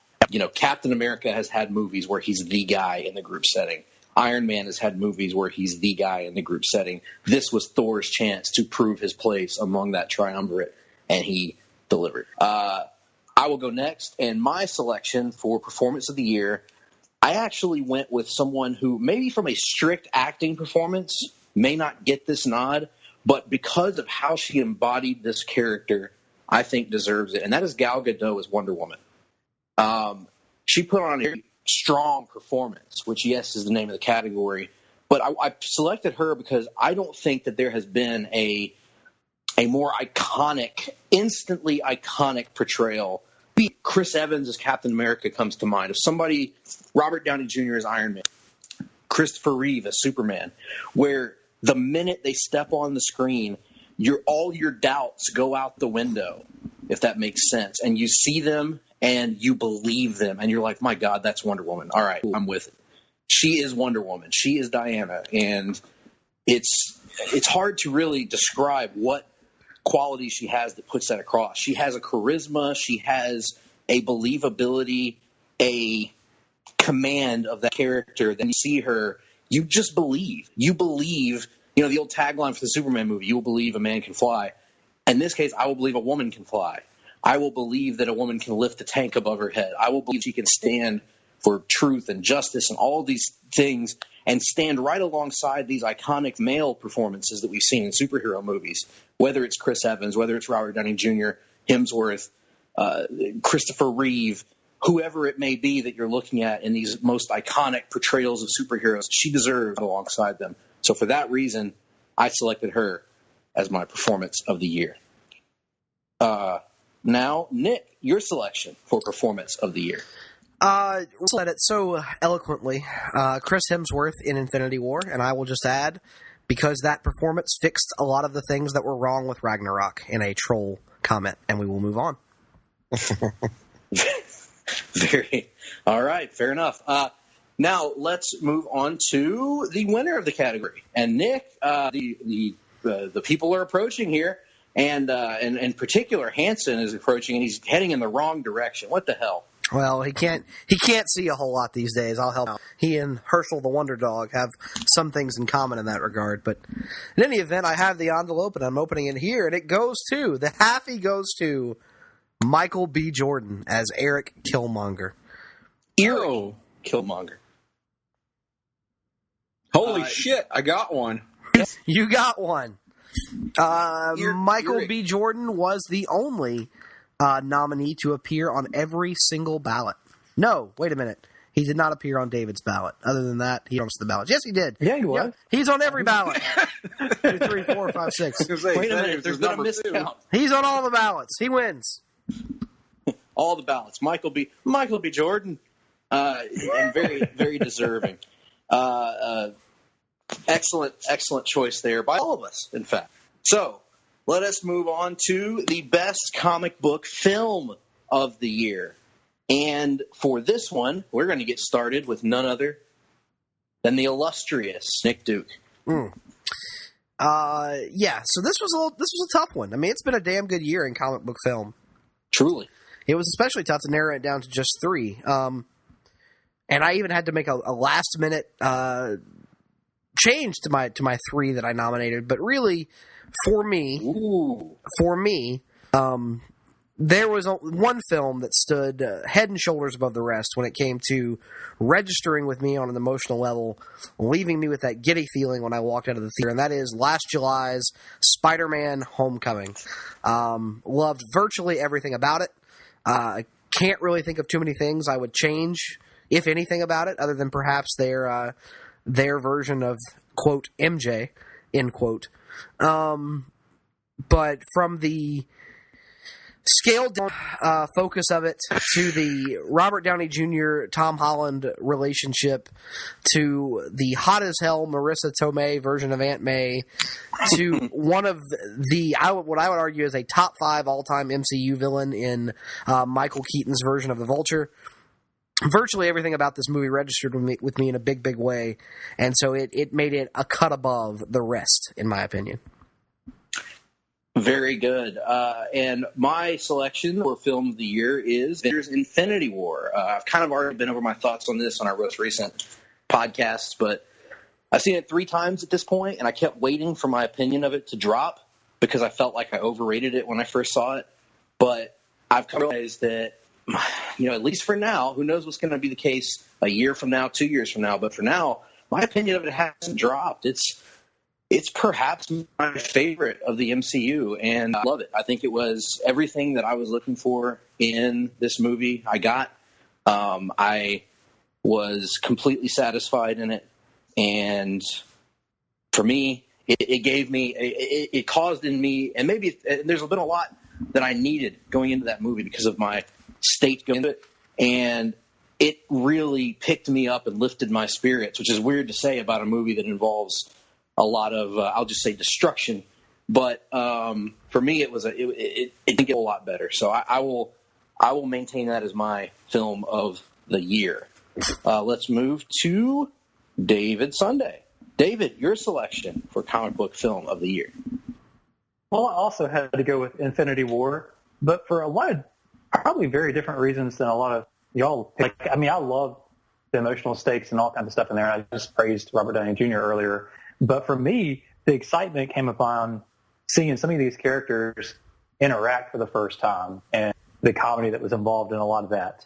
That really put it above a lot of the other things for me. Because where I got a lot of my laughs from a lot of the other movies, that one, I don't know, probably did it the best. So, and just in the scope of things, I have to go with Infinity War. Good. Ms. Capel, your selection, sir. Well, Mr. Phillips, Mr. Sunday, it was nice knowing you. Going into the show, I was hoping, if nothing else, I would come away with hurt feelings, and that has been accomplished. So thank you for that. Kind of in spite of myself, and to repudiate one of Nick's trollish comments earlier, I am going to give it to Thor Ragnarok.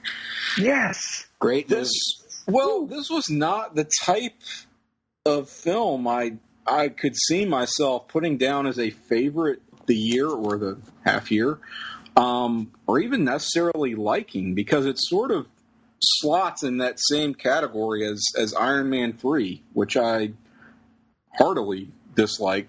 I think I'm on record as saying, but and I totally get where Nick's coming on, saying that it is a pretty bad Thor movie in a lot of ways, or it's not the kind of Thor movie that you ideally want to see. But again, it's one of those things where if you get lost in the moment, you really do. And it connected with me kind of from the jump and did not let go for the duration of that film. So I don't know. Maybe I just give it up for Taika Waititi more so than Shane Black on the aforementioned Iron Man 3, which I do think is, again, tonally similar. But I really can't help myself but love this movie. And, I mean, I'll put it this way. I saw it twice in the theater, and I barely see a movie even once in the theater, you know? So maybe it was just right place, right time, or my expectations were just that low enough. I'm not really sure, but everything about this just really clicked for me, and I absolutely adored Thor Ragnarok. Goldblum is pleased. Oh, I hope so. Mr. Sellers, your selection. Well, it's not going to be any real surprise here. Infinity War. Unbranded. Yep. I was prepared for that, Tim. I still love you, brother. That's Certain powers activate. A form of someone who gives a shit. But in any case, my reasoning is much like has already been mentioned. But for a couple of really key points in the movie, already mentioned Thor Rec Shop, and Robert Downey Jr. reminded all you fucks out there that Iron Man is the backbone of the MCU and that he is indeed a hero. So for everybody that forgot that during Civil War, you are Team Iron Man, still rocking, and RDJ went hand to hand with fucking Thanos. So, I mean, come on. Absolutely. All right, let's go to the firm of Hamner, Smith, and Wesson. Hamner is my favorite of those three. Anyway, we have the envelope here, and, well, I'm afraid to even say this on virtue of getting ostracized by Tim Capel, but the award goes to Avengers Infinity War for Best Film of the Year. Seinfeld gif. And Tim has exited the building. Well, we have little time to mourn because we have to move on to our next category, which is a category all about comic book theater. You know, we pitched it earlier in the show, gentlemen, and we all participated in it along with our friends on Place to Be Nation, or Universe, or Galaxy. And we are here to talk about our favorite supporting performance in comic book theater. These were any of the performances of characters that were not the primary Watchmen characters, the Watchmen themselves, if you will. So we're going to go kind of quick on this one a little bit and talk about our selections here. I'm going to start with Tim Capel here. Tim, your pick for the supporting performance in comic book theater. I most enjoyed Moloch as rendered by the manager, Todd Weber, otherwise known as Larry King. What else can you say about this? But Kola! I'm going to piggyback on that, Tim, because that was my selection as well. Okay. The manager, Todd Weber, as Larry King as Moloch. And what else can you say but I've got my Brooklyn Dodgers hat, and I'm going to move on to Russell for his selection. I got to give it to Aaron George. Mm-hmm.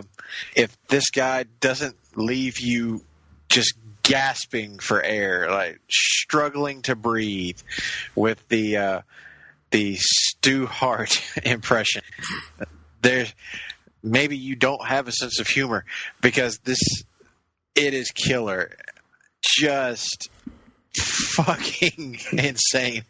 And if you've ever had to do a scene with him while he's in that mode, it's even better. So try desperately, and you're still going to fail. You can't help it. It's that damn good. He deserves every bit of accolade that he gets. David Sunday, your selection, sir. I had to go with Andrew Chandler Fraser Garner as Dr. Skip Long. Yes. I found myself laughing so much during every one of his scenes, and there were so many great characters out there. I know I had to give Larry King Moloch as my number 2, but I don't know. Hearing Skip Carey voice analyze J.R. Shack was something I needed. I wasn't listening during most of those recording sessions, and when it actually came out, it was the standout of the supporting. Well, all I can say to that, David, is that when this show's over, I can't even go to bed because I haven't even masturbated. So let's move on to who's left. Oh, yeah, me. I went with Larry King. I already mentioned that. So now, Nick, your selection. Yeah, I had to go with old Stu as Hollis Mason. Like Russell said, there is listening to it, and there is being on the other side of the call from. And those things are completely different and give you a new appreciation for what people who do this for a living actually put up with. Because, good Lord, that man, oh, yeah. Show us some discipline and give us the winner. Well, this was a razor-thin vote. But here, to accept the award in pre-recorded comments, we're actually going to throw to these right now. Here is Larry King himself to accept the Halfie Award for Best Supporting Performance in Comic Book Theater. Larry King, take it away. Testing. Checking. Is this on? Tip. Caller, you on? Oh, my producer's giving me the green light. I get to speak. Thank you, Hard-Traveling Fanboys, for this award. It's a very prestigious thing, this Halfie. Of course, it's the first Halfie I've received without pharmaceutical help in many years. Thank you. I will polish it, and then I will polish the award. I can't believe I beat Stu Hart, but that old fart's dead, and I'm still alive with my spindly legs, and my suspenders, and my oversized glasses. So thank you to Place to Be Nation Pop, and the Hard-Traveling Fanboys, and I look forward to participating in future installments of the Comic Book Theaters as soon as you write them and they resurrect my fantastic character, Moloch, the magician with the pointy ears. So thank you, and back to you, Hard-Traveling Fanboys. Excellent words from Larry King. I mean, nobody can say it better than him, right, Nick? Nobody can say it better than Larry. So there you have it. An upset, I think. I kind of thought that Aaron George had that bag. It was by the thinnest of margins, I can tell you that. Wow. Well, with that being said, we are going to move over to the next category, which is the best feature performance in comic book theater. And I suppose I'll start us off with this one, as my vote goes to my colleague, my friend, my amigo, compadre, partner in life and in all other things, Nicholas Duke, for his portrayal of Sex Ferguson, portraying I don't know. Night Owl I have no idea what you're talking about. I have nothing to that. Daniel Dreberg. and I thought he gave an improved performance upon his work in the first comic book theater. He delivered even more laughs, even more improv. He had to engage in a long, luscious love scene. Jennifer Smith try not to break as you giggled throughout the entire thing. Yes, we recorded this in the room together. Yes. Well, Sex Ferguson recorded this in the room with me while Nick was taking a shit or something, and it was quite a feat for me to get through this without suffering a heart attack from laughing and trying to hold it in as best I could. So, Mr. Ferguson is my selection. Mr. Duke, your selection. Well, not to exchange favors for one another, because we've never done that before. But I have to send it back your way, sir. Rorschach's Journal alone worth the price of admission here. So I got to go with good old J.R. Shack.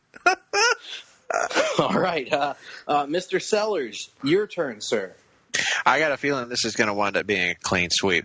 Good old J.R. Shack wins this one for me pretty handily. The timing of all, to keep a scene going, even though he's got to be close to breaking. I mean, there's just no way that he's not popping himself repeatedly. But at the same time, it's a good thing I have a working mute button, because I wouldn't have been able to get through some of this stuff. Trying to do a scene with this guy is almost like trying to do a scene with Aaron George. I'm going to break. It's really just, it's too damn funny not to, and it's a hell of a good lead performance, especially in this new version, this new volume, when you get to young J.R. Shack. I defy you to hold your shit together. Well, I appreciate the words, sir. And I will say this. I am extremely thankful to the makers of Skype for inventing the mute button, because that allowed me to get through the majority of this entire project, regardless of who was talking. I can't remember a scene that wasn't either outright laughing out loud or on the verge of it. So, Tim, your selection, sir. Yeah, I'm kind of towing the line here. It is J.R. Shack by a country mile, just to show the folks how the sausage is made. Just a little bit. It is astonishing to me that J.R. Shack was able to get through some of those monologues in one take. I just cannot believe it. Even with the level of improvisation that was on display in those scenes. What a tour de force performance. This ought to be a runaway. I don't know what I can add to what our other panelists have said. Also, I once again would like to apologize to Barry Windham and his anal cavity. Yes. That was That was unnecessary on my part. But nonetheless, thank you, sir. And Mr. Sunday. I'm going to make it a clean sweep. It's going to be JR Shack. JR Shack. So, Nick, let's go envelopes here. Ah, yes, the envelope. And here to accept the award for Best Lead Comic Book Performance, I believe it's Jim Ross himself. Actually, it's young JR. Mother sent me here to accept the award. Thank y'all for coming out here, and Mr. Watt says he's going to make me a big star. And I'd like to thank everyone here. And furthermore, if you want to follow me on Twitter, you can follow me at Young JR's BBQ.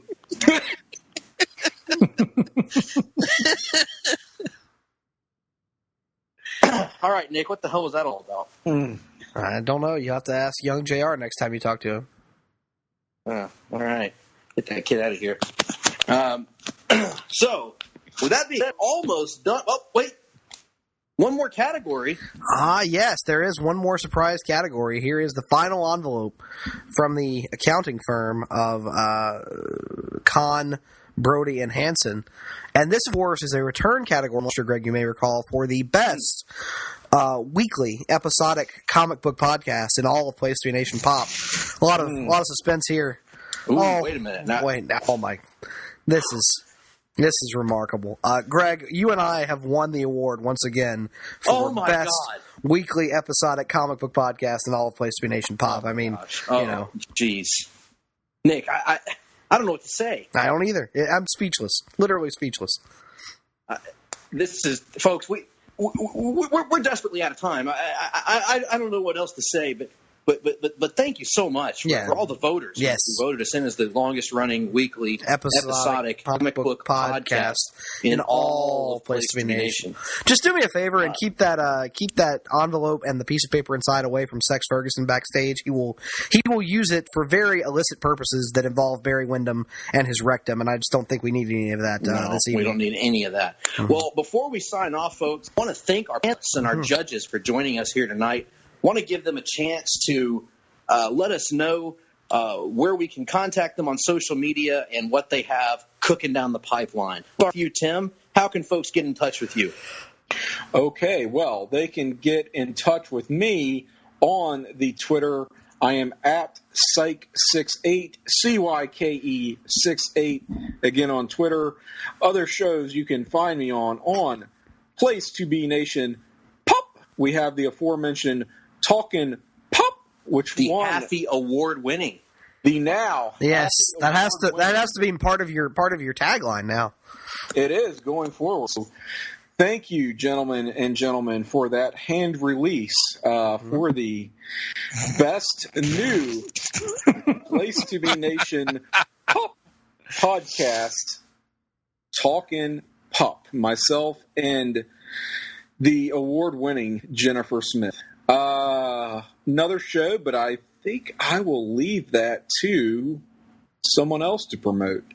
On Place to Be Nation Wrestling, you can also find me on WCW Survey Says with myself and Andy Helene. It is basically... and occasionally Greg Phillips as well. It is what it sounds like. It's all a bunch of shit about WCW. So that's a monthly show you can find on the Place to Be Nation Wrestling feed. Who's next? I believe, Russell, you're next. Oh, I was so unprepared. No. You guys can find me at Russell_Sellers on the Twitter machine, and you can bitch at me or do whatever it is you want to do there. And you can find me on my now currently monthly podcast, Such Points, as has been mentioned a couple times here. Got a new episode coming down the pipe pretty soon. Mr. David Sunday is going to be joining me on that one. Talk a little shop about some images. We're going to also be joined by James Eccles, who hasn't made an appearance on the show in some time, or maybe even before. This could be his debut, I think. But we're going to be talking about that, and of course, there's new show out there. You guys may have heard of it. Pretty popular. Yeah. It's getting a lot of buzz. It's kind of marvelous. Fair, decent. Fair, yeah. So it's not too shabby. It's pretty good. Sales is going to be talking to you guys about that in just a minute. Russell punts as well. Man. David Sunday, aforementioned David Sunday. In addition, on Sellers Points, how can folks contact you, and what do you have planned down the line? Yeah, this is Captain Metropolis speaking for David Sunday. No, that would be horrible. Y'all wouldn't understand me. So I'm going to go with, obviously, David Sunday. You can find me on Facebook, or you can find me at Sunday Group Easy PTB. like David Sunday. Oh, don't do that on Twitter. You wouldn't find me. So Sunday Group PTB. But yes, you can call it Easy Like David Sunday, like Nick will do. But you can. Recently, I had Tim Capel for 2 months in a row discuss Jimmy Eat World, and then Our Lady Peace most recently. But I'm super excited to be recording, hopefully this next weekend, with Mr. Phillips to talk about Alter Bridge. I know that's been. I know that's no surprise. I'm going to talk about them. It's actually shocking to me that I waited 10 episodes to finally give a whole episode for Alter Bridge, but that's coming up probably in a couple weeks. It'll probably come out. So, yeah, please reach out and listen to my show. Looking forward to that. Looking forward to that, as always. And that brings me to us. We are the Hard-Traveling Fanboys. Mentioned this earlier, at gphillips8652 on Twitter, at Nick Duke 87. We also have email addresses, believe it or not. Greg P at placetobenation.com, Nick D at placetobenation.com. Folks, the loneliest email address on the internet. And also Place to Be Nation Comics Facebook. We haven't really promoted that a lot on this episode, but please join the Place to Be Nation Comics Facebook page. We've actually had a lot of good discussion going on there recently. A lot of people contributing, a lot of new fans coming on board, new comic book readers coming on board. Check us out there. Nick, I believe there's something that we've already promoted multiple times, but perhaps we should promote again. Yeah, so the first episode of the Marvel Age podcast is out there now, and if you're not familiar with what this is, from a conceptual level, basically the idea is that myself, Russell Sellers, Tim Capel, and Todd Weber are going to take you through, year by year, the entire publishing history of Marvel Comics. We're not obviously going to hit every single book that's ever been published, but we're going to try to give you a snapshot of each year and give you a look at what was the most important books that were published to the overall Marvel universe. So the first episode, covering November of 1961 through the end of 1962, is out there right now. And here in the coming week, I believe, we are going to be recording episode 2 to cover 1963. And on that show, I will go ahead and say this is the teaser. This is the micro teaser for the trailer, so to speak. The announcement. Anything like a micro penis? Yes, and I would know all about that. So, on the next episode of Marvel Age, we have a pretty big announcement regarding the expansion of the brand. Honestly, as a result of the overwhelming amount of feedback and response that we've seen from the first episode, the overly kind words that everybody said, just the traffic to the Place to Be Nation Comics Facebook page, we have actually reached an understanding with one of our good friends, and we are going to be adding a second show under the Marvel Age banner on Place to Be Nation Pop. Full details on that will be announced on the second episode of Marvel Age, coming to you in the near future. And that deal was actually just kind of finalized today. With all that being said, we also may be having a couple new podcasts on Place to Be Nation Pop. What we are talking about doing, we haven't confirmed, with regards to a certain Austrian action star. We will talk about that off air. But the other one that I want to announce right now is, and anyone can join me on this, I am planning on going through a new podcast series. Actually, it's more going to be Pod Blast, probably in that 30 to 45-minute range, where we just look at internet clips of Rip Taylor. So anyone that wants to join me for this is welcome too. And with that being said, we are coming to an end of another successful Halfie Awards. Thanks to all the panelists, all the judges, and most especially to you, the listeners, for joining us for this awards season. We hope that you enjoyed your watch parties around the country and indeed the world. And we hope that you send us your list and let us know what we got wrong, what we got right, and how we can do things better. With that being said, folks, take care of one another. We'll see you next week on the Hard-Traveling Fanboys.